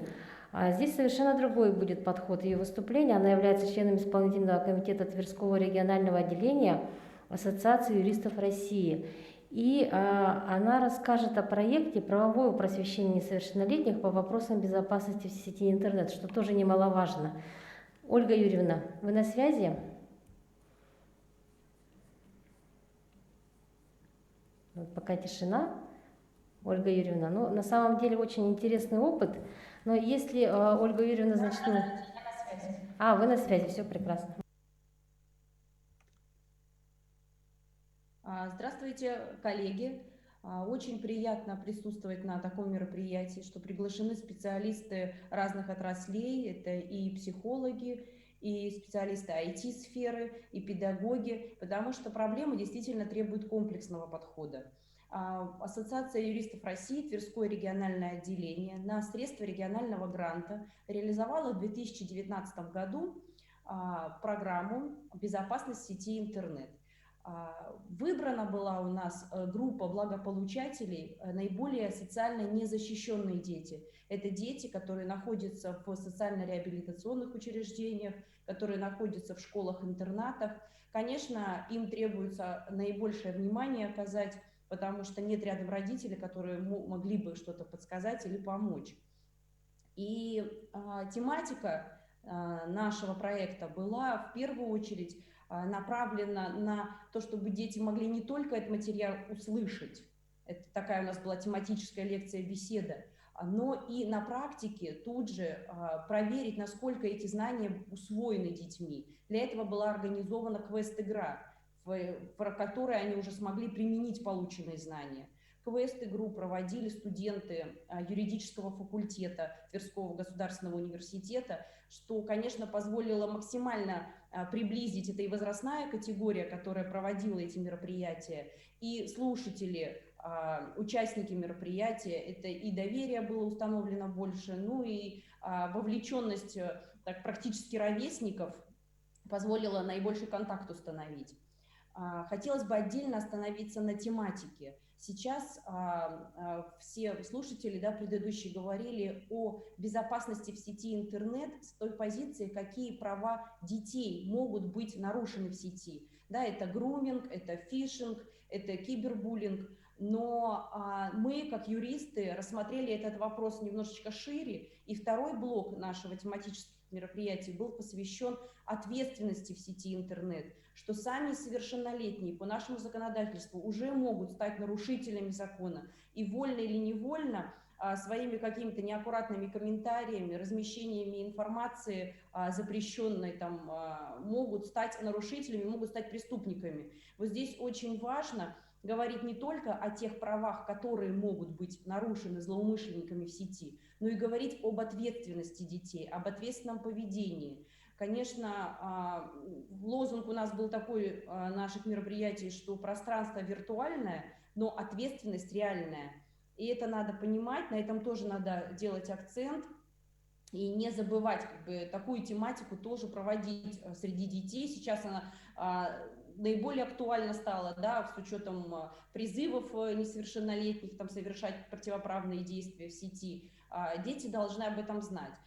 Все верно упоминалось до этого коллегой о том, что мы с детства детей учим, как переходить дорогу, какие правила безопасности в реальном мире, но поскольку виртуальный мир – это неотъемлемая часть уже нашей жизнедеятельности и жизнедеятельности наших детей, то все эти правила точно так же должны неукоснительно повторяться. Но для того, чтобы они повторялись, да, и были в назидании детям, необходимо, чтобы сами взрослые были вообще в курсе о том, о чем надо предупреждать детей, какие опасности существуют. Наш проект был направлен не только на детей, которых да, в социальных учреждениях, это сироты, но и на сотрудников этих учреждений, потому что наш опрос показал, что сотрудники тоже не знают о очень многих проблемах, которые существуют. В рамках проекта мы также организовали бесплатную юридическую помощь по всем вопросам. Дети могли зайти на сайт Тверского регионального отделения и задать свой вопрос, лично задать вопрос. И дети подходили, вопросы задавали, даже ставили нас в такое положение, что и мы терялись, что ответить, потому что количество проблем, которые в сети, они с каждым месяцем, можно сказать, увеличиваются, потому что сеть развивается очень быстро, и мы не успеваем. Вот эта темная сторона интернета, торы, которые скачивают дети, и такая сфера вообще закрытая для большинства обывателей, но именно там совершается преступление. Это преступная деятельность, в которую вовлекаются дети.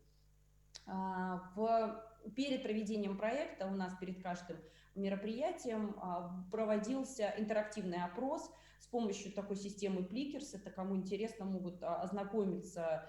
Достаточно интересное голосование, то есть это тоже в виде некой игры, и дети внимательно относятся и к вопросам, и к участию в этом опросе, где мы спрашивали, чувствуют ли себя дети в безопасности в интернете, понимают ли они, что интернет – это пространство, в котором оно хоть и виртуальное, но там есть правила поведения, есть ответственность, знают ли дети, куда обратиться. Конечно, первые опросы, они достаточно показали очень плачевную картину.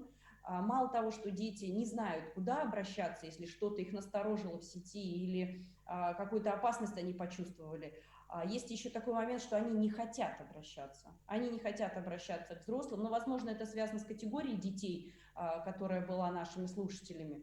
Но с этим тоже надо бороться, тоже надо какое-то доверие у детей получать, надо в обязательном порядке взрослым самим в этой теме развиваться. Вот эти ролики, они должны быть не только на детей направлены, но и на взрослых, и о том, как говорить с детьми. Наша программа, она была не только в качестве, что мы обозначали проблему, что вот есть проблема груминга в сети, да, это когда через доверие, через какую-то дружескую такую атмосферу злоумышленник втирается в доверие к ребенку, и потом, ну, уже там и фотографии может какие-то требовать, и встречи, еще что-то. То есть мы таких проблем обозначили очень много. И мы не только обозначали проблему, мы говорили о порядке поведения, о том, что надо сделать, что должно насторожить, и как ребенок должен учиться сказать «нет», что он никому ничего не должен в виртуальном пространстве. Мы развеивали мифы, которые существуют, когда детям угрожают, что по IP-адресу там злоумышленник может найти его адрес места жительства или местонахождения и что-то там с ним совершить, или с его родственниками. То есть мы помимо обозначения проблемы говорили детям, как с ней справляться, куда обращаться, и развеивали огромное количество мифов, которыми пугают детей, в то же время говоря об ответственности, что она реальна за нарушение в сети. Спасибо большое, Ольга Юрьевна. Действительно, вопрос вот правового просвещения, он очень актуален, и я думаю, что у вас будут какие-то предложения в резолютивную часть. Мы просим направить на площадку Общественной палаты Российской Федерации. Вот в этой части вопроса. Потому что у нас была разработана и памятка, которую можно потом по QR-коду скачать, это тоже достаточно удобно, потому что детям раздавались материал, конечно, для ознакомления, но очень удобно детям сейчас, это все, у всех есть телефоны, моментально себе в телефон с помощью QR-кода скачать брошюру, и она всегда остается с ними. Спасибо большое. Следующее слово предоставляется Тимирясовой Асии Витальевне. Это председатель Общественной палаты Республики Татарстан по образованию, науке, ректор Казанского инновационного университета на тему «Пути повышения информационной безопасности детей в интернете». Асия Витальевна, вы слышите нас? Добрый день, уважаемые коллеги. Я не председатель Общественной палаты, я председатель комиссии Общественной палаты по образованию и науке Республики Татарстан. У меня небольшое выступление, но, во-первых, мы все сегодня говорили о том, что интернет – это океан информации, и наша с вами главная задача – научить плавать ребенка в этом потоке. И очевидно, что это должна быть комплексная работа, и в нее должны быть вовлечены школа, педагоги, психолого-педагогические службы и, естественно, родители. Поделюсь небольшим нашим опытом. С 2018 года Казанский инновационный университет, а я еще являюсь ректором университета, проводит республиканские родительские онлайн-собрания. Одно из первых родительских собраний было как раз посвящено виртуальной жизни ребенка, интернет, друг или враг, где авторитетные педагоги, психологи, представители медицинских организаций говорили родителям, какие угрозы таит в себе интернет. Скажу, что вот это собрание набрало одно из максимальных количеств просмотров, что свидетельствует об актуальности и интересу родителей к этой теме. И одно из направлений, естественно, нашей деятельности, конечно, мы должны вести просветительскую работу в родительском сообществе. Далее, я думаю, предложение, как мы можем вести эту работу через школы. Действующий федеральный государственный образовательный стандарт среднего образования предусматривает формирование и развитие предметных компетенций в области использования компьютерной техники и поиска информации в интернет-источниках. Если сказать проще, на уроках дети просто учатся нажимать на кнопки клавиатуры и пользоваться поисковыми операторами. Однако формированию у обучающихся психологической устойчивости в отношении информации, получаемой из интернета, на уроках информатики не предусмотрено. Вот мы считаем, что это недостаток ВОЗ школьного образования. С другой стороны, прививать культуру пользования интернетом только в рамках урочной деятельности вряд ли возможно. Культура интернет-коммуникации – это вопрос не только и не столько уроков по дисциплине информатика, сколько проблема общей культуры, и, следовательно, решение данного вопроса лежит в плоскости метапредметных связей, предусматривающих специальные разделы в содержании, в первую очередь, в таких дисциплинах, как основы безопасности жизнедеятельности, обществознания, основы духовно-нравственной культуры. И, конечно, в свою очередь, это потребует совершенствования квалификации педагогов. Кроме того, на наш взгляд, мы возлагаем большие надежды и на программу воспитательной работы образовательных организаций, которые в соответствии с обновленным законом об образовании должны быть в полном объеме сформированы и внедрены с начала 2021-2022 года. И вот в этих программах, на наш взгляд, обязательно надо предусмотреть мероприятия по формированию у детей резистентности к негативной информации, поступающей из интернет-среды, по развитию навыков саморегуляции и анализа интернет-контента. В этой связи, я думаю, следует продумать вопрос активизации в школах, хотя они, конечно, достаточно загружены психолого-педагогических служб, привлекать социально ориентированные некоммерческие организации и, может быть, даже мобилизацию и обучение мобильных цифровых волонтеров. Здесь можно использовать опыт Министерства цифрового развития, когда проект по настройке приставок для цифрового телевидения. Здесь студенты всегда могут быть помощниками в этом вопросе. Таким образом, на наш взгляд, можно выделить первоочередные задачи повышения информационной безопасности детей в интернете. Первое – это актуализация в ГОС школьного образования в части включения разделов в области культуры интернет-коммуникаций. Второе – совершенствование компетенций педагогов для эффективной реализации предметных и метапредметных задач обновленного ГОС. Я как раз говорила, введение в ряд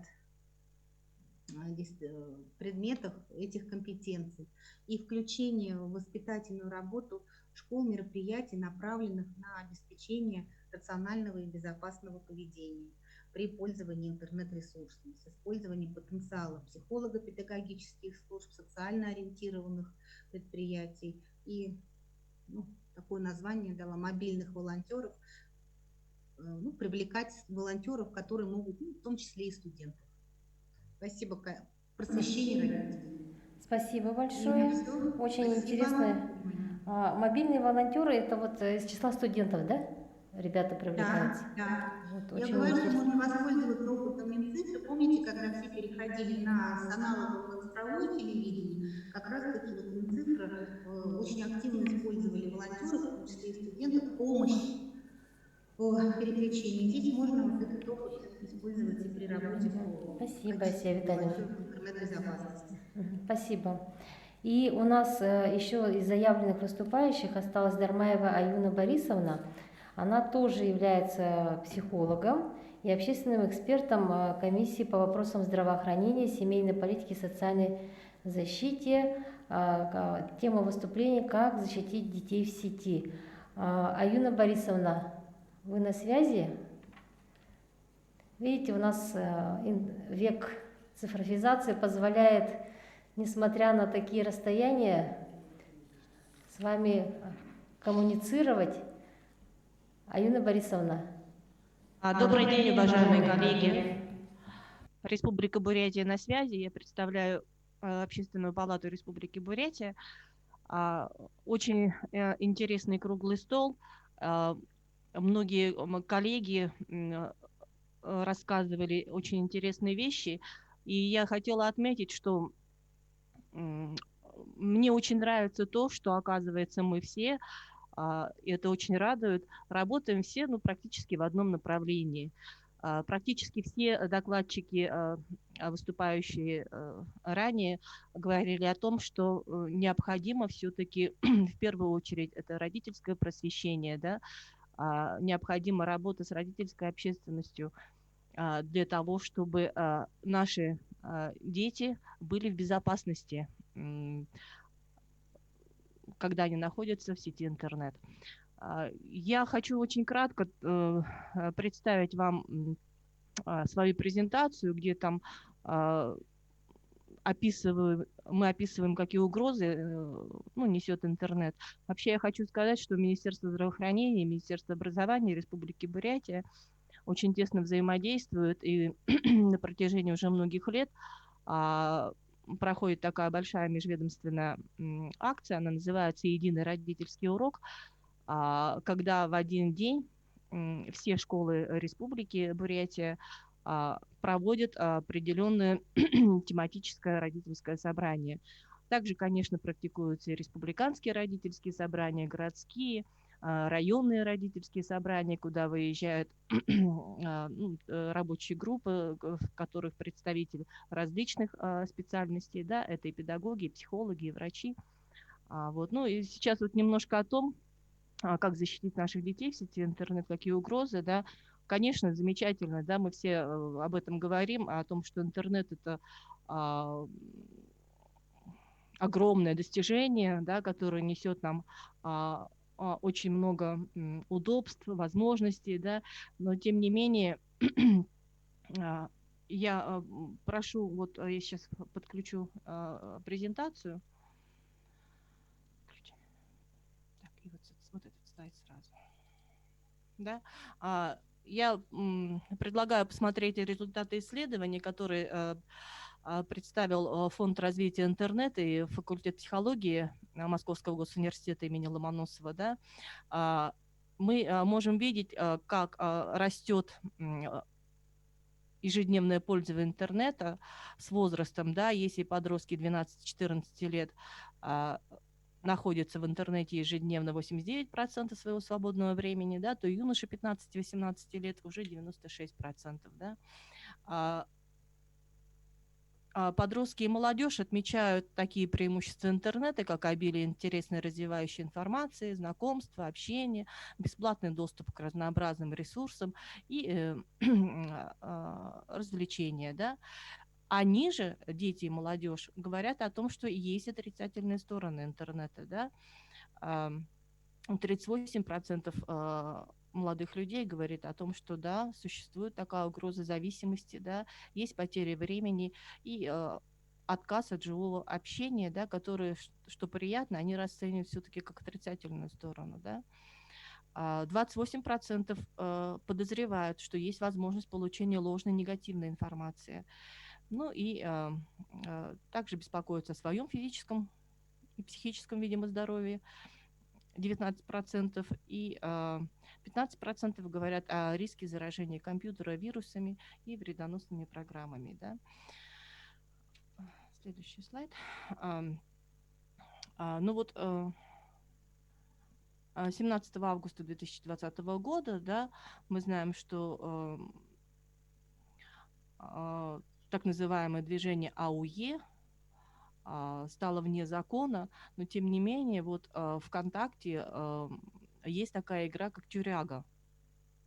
Мы вот обращаем внимание родителей всегда на этот момент, потому что все-таки она как будто бы вначале безобидная, и ребенок, попав в игру простым игроком, он должен как бы вот войти в курс дела и пытаться завоевать авторитет среди других заключенных. Да? И мы все-таки напоминаем, что мало того, что игра несет в себе опасность для детей и подростков, так как пропагандирует криминальную субкультуру, арестантский образ жизни и распространение антисоциальных ценностей, так с 2020 года это уже уголовно наказуемое действие, да, которое там грозит, по-моему, до 10 лет лишения свободы. Угу. Следующее. Вовлечение детей в незаконную деятельность, да, посредством сети интернета и различных мессенджеров. Да. Мы знаем, что, конечно, многие подростки хотят иметь личные деньги, ищут возможность заработать, и иногда вот они могут наталкиваться на такие вот объявления, типа требуются молодые люди в отдел доставки, зарплата высокая, наличие смартфона и так далее. Гибкий график, оплата по факту выполнения до 5000 рублей в день. Очень завлекательные, конечно, эти объявления. Ну, на самом-то деле, да, их часто выкладывают наркодилеры, которые ищут курьеров для своей преступной деятельности, да. Дети, конечно, должны об этом знать. И вот этот незнакомый друг в социальных сетях таит в себе, конечно же, большую угрозу. Потому что, конечно, может быть, ребенок найдет себе друга на всю оставшуюся жизнь себе, да, а может быть, там будет скрываться какой-то не очень хороший человек. Поэтому мне очень понравилось, как предыдущий спикер, ну вот ранее там говорил о том, что да, действительно, мы учим детей переходить дорогу, мы учим навыкам личной гигиены своих детей, да, мы говорим о том, как себя вести в общественном месте. Но, к сожалению, не всегда мы объясняем, да, что нельзя передавать незнакомцам свои персональные данные, нельзя фотографировать квартиру, сообщать свой адрес и так далее. Вот. Необходимо, чтобы дети ценили приватность своего пространства в интернете точно так же, как ценят приватность своего личного пространства в доме. Следующее. Мы напоминаем родителям также, да, о существовании кибермошенничества и о том, что существует еще и более глубокое опасное место, так называемая темная сеть, Dark Web, Darknet, там, где торгуют запрещенными веществами, оружием, фальшивыми деньгами, украденными карточками и так далее. И поэтому, когда родители просматривают, например, страницу своего ребенка, да, мы вот говорим, что необходимо смотреть, какие ярлыки у них есть на странице.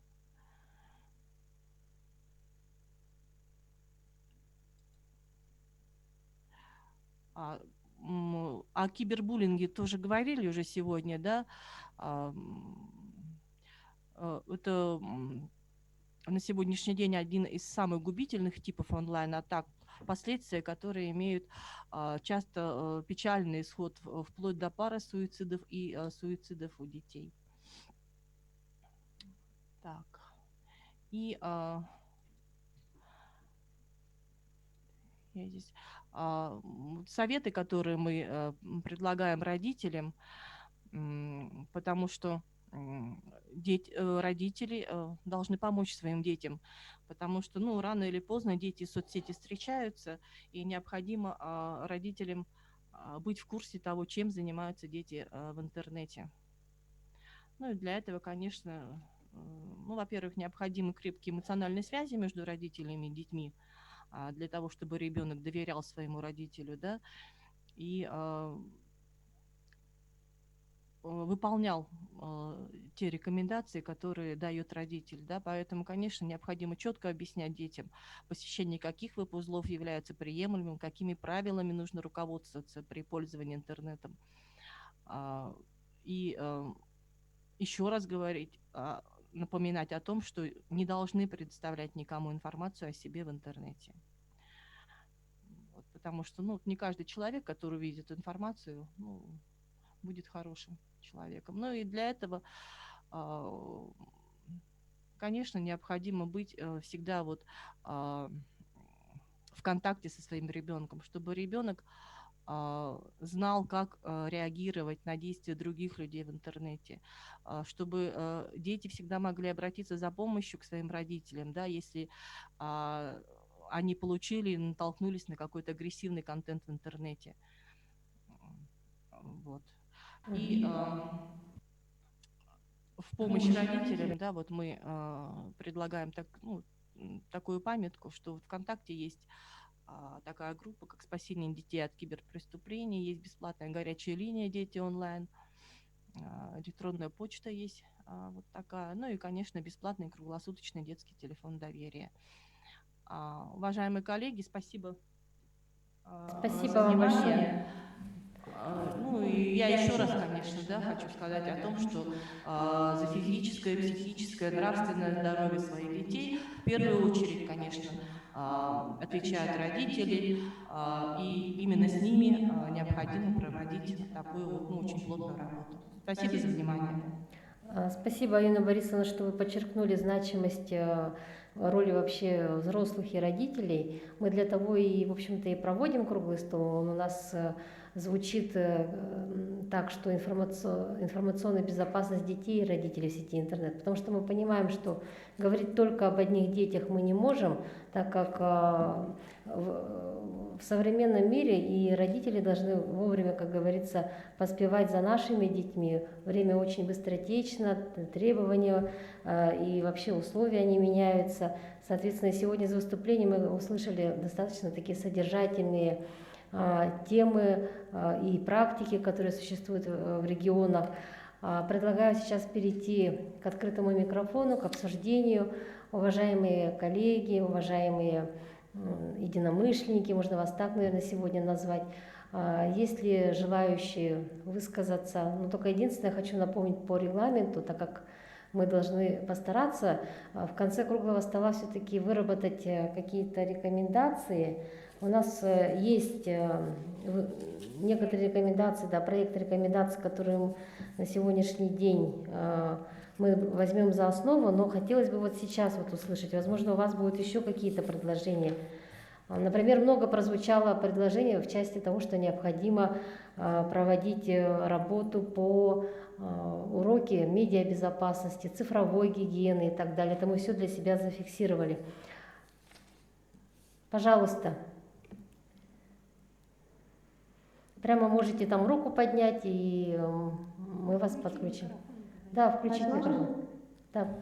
Представиться надо. Я бы хотела еще раз, да, хотела бы отметить интересную идею про волонтерство. Если мы говорим про волонтерство со стороны студентов, которые помогают объяснять цифровую безопасность, то включать детей в это цифровое волонтерство очень важно. То есть если это тоже можно внести в резолюцию как пункт работы про безопасность, то дети, активно участвуя в процессе защиты себя же, к ним они выстраивают другое отношение к этому миру, они выстраивают другое отношение к себе, у них появляется уверенность, и здесь нет вот этих рисков попасть в зависимости, попасть в коммуникационные риски, вот.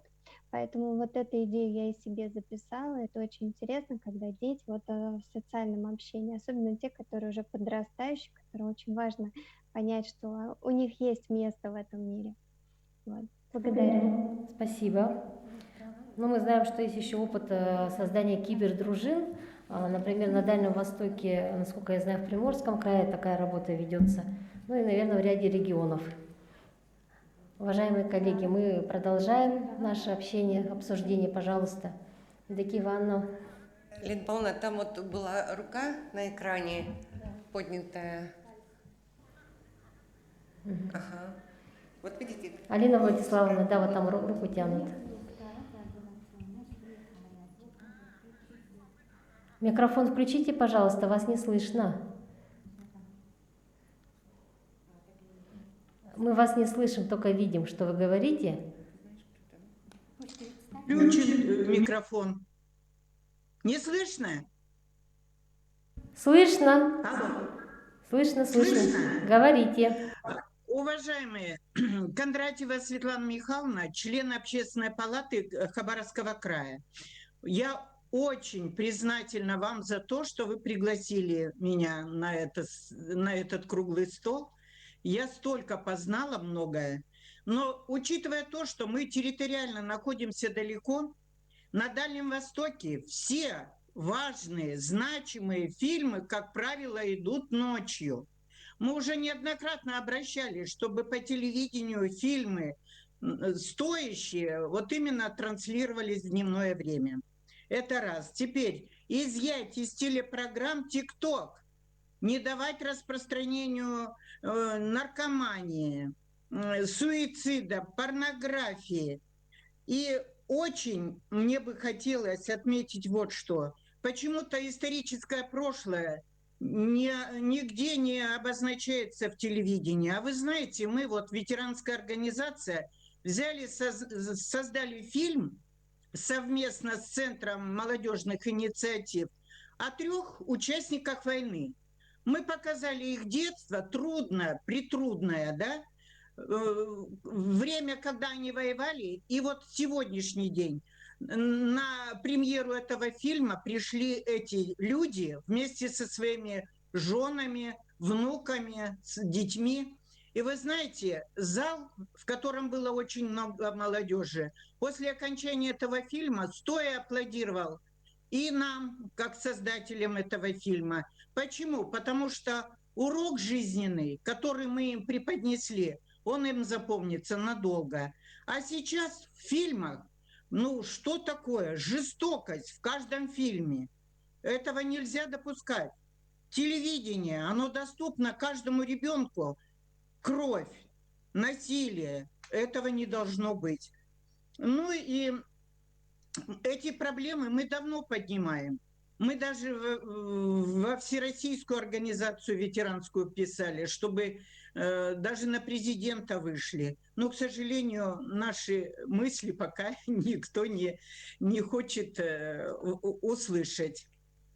Ну, я очень благодарна вам, дорогие устроители этого круглого стола. Я обязательно донесу до членов нашей общественной палаты, до членов всего ветеранского актива, а у нас в нашем активе 193 тысячи ветеранов, и мы охватываем очень большую территорию, 26 территорий нашего края.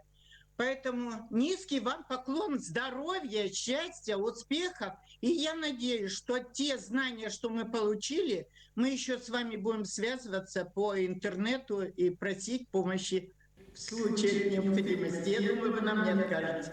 Светлана Михайловна, да, Светлана Михайловна, спасибо вам большое. Вы наши соседи, мы вас любим, мы Дальний Восток и друг друга поддерживаем. И хочу вот сказать, что Светлана Михайловна является председателем Краевой организации ветеранов войны и труда, вооруженных сил и правоохранительных органов Хабаровского края. Да, ветеранам, пожалуйста, вот передают коллеги слова уважения, почтения в преддверии уже майских праздников 9 мая. Спасибо, спасибо. Уважаемые коллеги, мы продолжаем. Можно вот экран увидеть, не видно там. Угу. Возможно, еще у кого-то есть желание выступить, ну или высказаться. Может быть, пока люди думают, да, как-то ознакомить с проектом рекомендаций, который был подготовлен. Может, Евдокия Ивановна нам озвучит? Пожалуйста, Евдокия Ивановна. Так, коллеги, ну действительно каждый круглый стол требует после себя там рекомендаций, резолюции. И вот такие, ну скажем, наверное, пока наброски, потому что каждая рекомендация требует действительно потом серьезной доработки. Итак, рекомендации круглого стола: информационная безопасность детей и родителей в сети интернет. Рекомендации Министерству просвещения Российской Федерации: рассмотреть возможность введения в школьную программу предмета медиабезопасность, которая позволит сформировать знания в области безопасности детей, использующих интернет, изучить технологии, средства защиты и так далее. Ну, вот, может быть, здесь, допустим, медиабезопасность — такое широкое название. Я думаю, сегодня звучали вот разные варианты, но все мы поняли, да, что какой-то нужен курс, какой-то нужен предмет, и уже в начальной школе, где бы действительно наши дети получали такие знания. Да, и еще даже про дошкольников уже говорили, может быть, действительно в старших группах дошкольников уже тоже нужно что-то проводить. Вот. Так, следующий вопрос. Следующая рекомендация. Рассмотреть возможность обучения детей и родителей основам безопасного интернета в дошкольных образовательных учреждениях. Вот как раз следующее. Необходимо ввести меры по просвещению работников образования, педагогов, психологов, родителей в отношении информационной безопасности детей и разработать информационный курс с целью пропаганды безопасного и ответственного использования информационных технологий. А вы знаете, вот у меня еще такое вот сейчас буквально появилось. У нас же все педагогические работники периодически проходят курсы повышения квалификации. Абсолютно все. И если, например, будет рекомендация в рамках любого курса повышения квалификации вставлять какую-то тему, какие-то часы, посвященные вот именно информационной безопасности, я думаю, что каждому учителю это будет полезно. Кем бы он ни был, учитель биологии, математики или физкультуры, или еще кто-то, он должен сам владеть этими знаниями и передавать их детям. Так, следующий вопрос. Рассмотреть вопрос создания экспертной группы регионального уровня, включающей представителей органов исполнительной, законодательной власти, УВД, профессионального сообщества, некоммерческих организаций и других структур, в задачи которых будет входить разработка систематических комплексных мер по обеспечению безопасности детей в сети интернет. Ну, такое довольно сложная формулировка, но я думаю, что здесь надо продумать. Наверное, в каждом регионе действительно можно иметь вот таких общественных экспертов, которые будут всегда рядом и будут давать вот проводить экспертизу, давать оценку. Вот. Конечно, обученные, да. Так, следующая рекомендация. Совместно с Министерством здравоохранения Российской Федерации рассмотреть вопрос о влиянии интернета на здоровье детей и предусмотреть профилактические меры по безопасности интернета.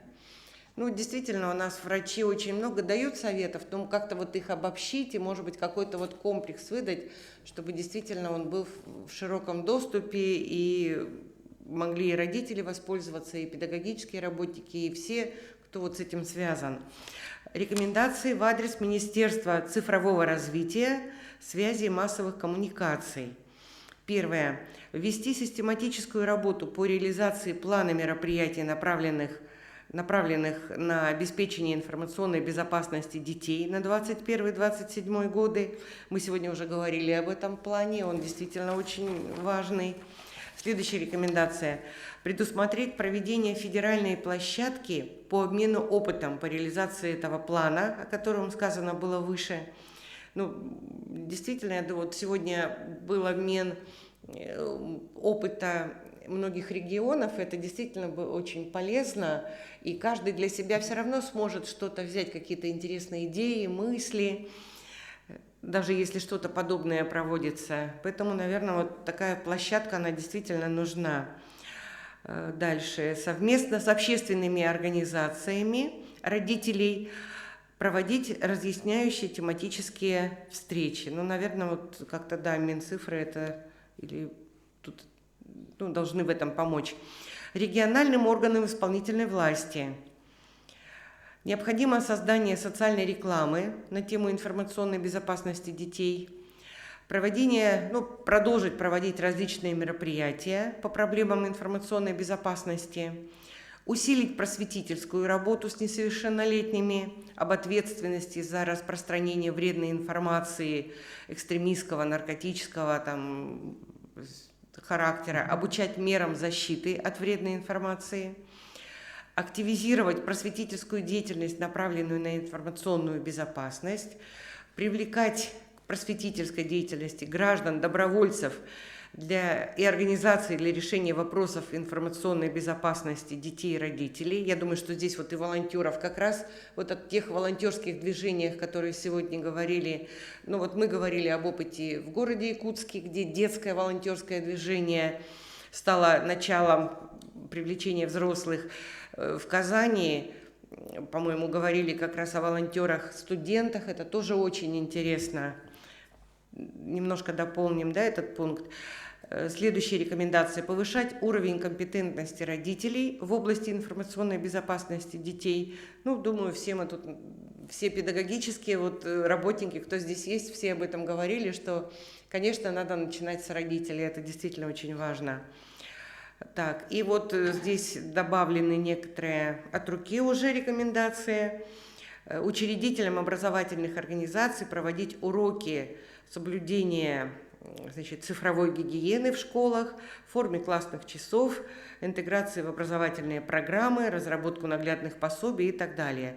Ну, то есть, мне кажется, этот последний пункт региональным органам исполнительной власти и, может быть, и муниципальным. То есть, я думаю, что на муниципальном уровне тоже многое можно что-то сделать. Так, коллеги, а у нас не будет, у меня такой вопрос возник.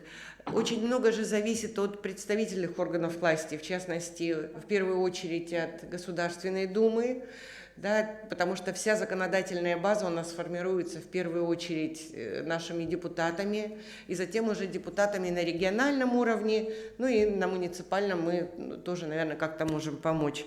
Может быть, нам в адрес Государственной Думы мы что-то можем рекомендовать, коллеги, потому что все равно все зависит и в том числе от тех законов, которые принимаются. Может быть, какие-то есть мысли сейчас уже такие созревшие? Говоря о том, что мы, когда начали вообще обсуждать тему информационной безопасности детей, и Павел Анатольевич вначале и Сергей Игоревич сказал о том, что на площадке Общественной палаты Российской Федерации прошли ряд мероприятий, круглых столов, посвященных этой тематике. И мы понимаем, что действительно мы сейчас в ногу со временем очень можем включиться в процесс выработки тех концептуальных документов, которые вырабатываются и Министерством цифрового развития, и Министерством просвещения. Поэтому нам очень важно выработать резолютивную часть и направить уже для работы. И в очередной раз хочу напомнить, что в Российской Федерации был принят план мероприятий десятилетия детства, согласно которому предусмотрен отдельный раздел, касаемый безопасности детей. Поэтому думаю, что в регионах здесь и общественные палаты региональные должны в работе эти направления, эти предложения учесть. И хочу я немножко сказать о том, что у нас сегодня выступала министр образования и науки Республики Саха-Якутия. Министр достаточно такой молодой, креативный и современный руководитель. И буквально в конце месяца министерство будет проводить очень интересную межрегиональную конференцию, посвященную развитию здоровой и бережливой личности. И связано будет отдельно, одно из направлений которых будет связано именно с цифровой образовательной средой, как аспект развития бережливой личности. У нас в Республике Саха-Якутия 2021 год объявлен годом здоровья. И, соответственно, конечно, вопросы, касающиеся здоровья не только физического, понятно, но и духовного, и в целом становления личности ребенка, они становятся актуальными.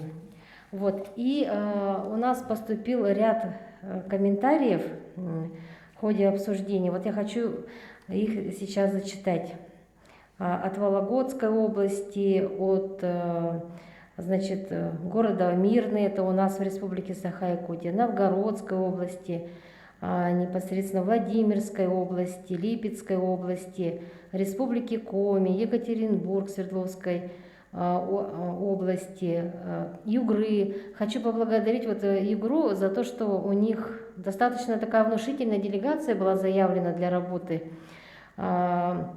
У нас и представлена юг Якутии, это поселок Беркакит, Республика Бурятия, Хабаровский край, это Шекснинский центр помощи, это Калининград, Калининградской области, Нерюнгри, Вологодская область. Кроме того, здесь просят ролики, чтобы разослали. И библиотеки, вот участники, те, которые являются библиотеками и так далее. Москва у нас заявлена, были заявлены студенты Тверского юридического, ну, юристы молодые, студенты, которые непосредственно, им эта тема тоже очень актуальна и интересна. И даже сегодня журналист, которая брала у нас сегодня интервью, она сказала, что вот вы знаете, настолько я вот этой темой занимаюсь, и вот вы прямо очень ко времени вот эту проблему затронули, что она действительно требует особого внимания. Уважаемые коллеги, будут ли еще какие-то выступления, дополнения? Лена Павловна, можно я? Добрый день, уважаемые коллеги. Сегодня вообще какой-то вот лично у меня в душе очень хорошее такое доброе состояние, потому что сегодня мы здесь, хотя и на такой дистанции большой, но ощущение теплоты и, правильно сказали, единомышленники, поэтому, потому что, в принципе, мы все здесь собрались, потому что нас волнует очень всех тема информационной безопасности наших детей. И продолжая тему волонтерства, я хотела бы обратиться ко всем, кто сегодня участвовал в работе круглого стола. Вот с каким предложением.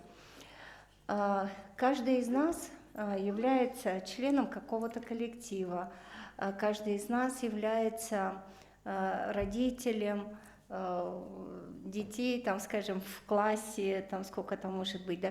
То есть каждый из нас может выступить волонтером в своих коллективах и в тех детских коллективах, где обучаются наши дети. И волонтером можно... Я являюсь председателем общественной организации Лига женщин города Якутска, и мы сейчас проводим, обучаемся сами на сайте добро.ру и становимся волонтерами. И просто я хочу сказать о том, что волонтеры сейчас имеют некоторые... Есть волонтерская личная книжка. Это может быть интересно и детям, и взрослым. Вот сейчас достижения волонтеров и участие их в волонтерском движении, они учитываются и при поступлении, то есть вот продолжая тему, вот, что могут студенты быть, да, что быть волонтером – это важно. Быть волонтером – это очень… Ну, престижно, да, правильно. Да. Поэтому я призываю, дорогие коллеги, обращаюсь к вам всем, стать волонтерами, вовлечь в свои ряды других волонтеров, своих знакомых, своих родных и близких. Вот, поэтому и еще одна просьба. Лена Павловна, насколько это возможно, мне сегодня очень, правда, я много узнала, много полезного, и, конечно, все вот выступления, как-то вот видео, презентации. Особенно меня заинтересовал опыт работы, вот выступления Градовой Ольги Юрьевны. Прям, ну, где можно эти материалы взять? Может быть, их собрать где-то в одном месте, вот попросить коллег направить там в общественную палату, не знаю, республики, либо... Да, Антонина Степановна, я думаю, мы этот вопрос решим, отработаем. Спасибо Конечно. большое. Все, да? Все. Она не представилась, по-моему, да? Антонина Степановна Титова, председатель Лиги женщин города Якутска. Спасибо. Ну, в принципе, по-моему, желающих выступить мы не видим и не слышим. Но недостаточно времени мы работаем, уже 2 часа 15 минут. И очень конструктивно мы поработали. И хотелось бы отметить о том, что мы 2-й год уже работаем в таком формате онлайн.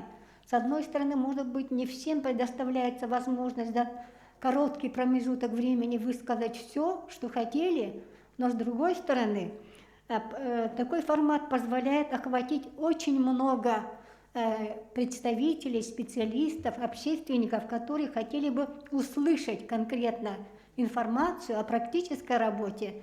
Ну и, конечно же, обменяться опытом работы, как вот Антонина Степановна сказала, мы все услышали очень много интересного и полезного по этой тематике, но и отрадно то, что мы все-таки постепенно учимся за короткий промежуток времени уже полностью высказать то, что хотели. Это очень здорово. И практика проведения таких онлайн-конференций, круглых столов, она и дальше будет продолжаться. И наша палата очень, хотелось бы отметить о том, что скрупулезно готовится к проведению каждого такого мероприятия, и этот круглый стол готовился в течение достаточно продолжительного времени, и основные организаторы, те, кто конкретно предлагал свои идеи подготовки и проведения, сегодня находятся вот в этом зале, и я хотела бы от имени Общественной палаты выразить благодарность всем тем, кто здесь готовил, ну и всем, кто сегодня принимал участие. Ну и все-таки напоследок тут есть у нас информация о том, что хотел бы выступить Дмитрий Селезнев. Мы, наверное, позволим ему выступить, а потом уже, Лена Павловна, вам будет предоставлено слово для того, чтобы подвести итоги и завершить. Пожалуйста. Добрый день, уважаемые участники круглого стола. Я в первую очередь хочу поблагодарить всех за очень интересные доклады. И тут вот я просто слышал мысль про то, что вот каждый из нас должен стать, скажем так, волонтером, да, вот в этой части. Извините, не представился, Дмитрий Селезнев, председатель Совета родителей Березовского городского округа, Свердловской области, член Свердловского областного родительского комитета, член Общественной палаты Березовского городского округа.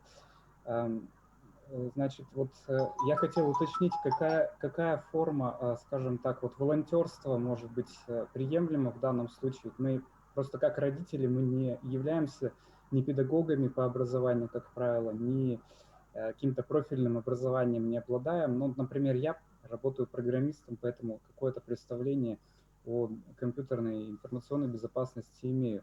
Вот, но при этом попасть в школу, например, для того, чтобы рассказать детям, тут, наверное, есть определенные сложности, особенно в период пандемии. Вот. То есть вот какие формы, скажем так, волонтерства можно было бы предложить, вот я хотел уточнить. И да, и, конечно, материалы, вот, которые вот тут запросили многие, скажем так, участники круглого стола, хотелось бы действительно получить, потому что действительно информация очень интересная и актуальная. Спасибо. Итак, уважаемые коллеги, разрешите... От кого? Нет, ну скажи о том, что...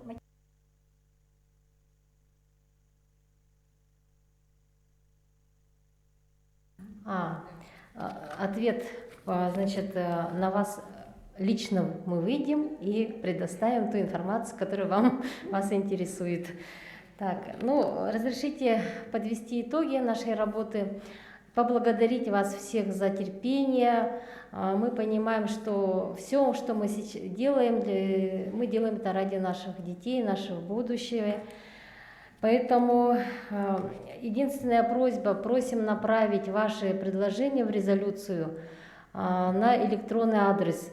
Запишите, пожалуйста, oprs11@mail.ru. По-английски пишется oprs11@mail.ru. Это Общественная палата Республики Саха-Якутия. Мы соберем все предложения и направим в нашу комиссию. Спасибо всем большое за работу и надеемся, что в последующие мероприятия вы также будете принимать активное участие. Спасибо, до свидания всем.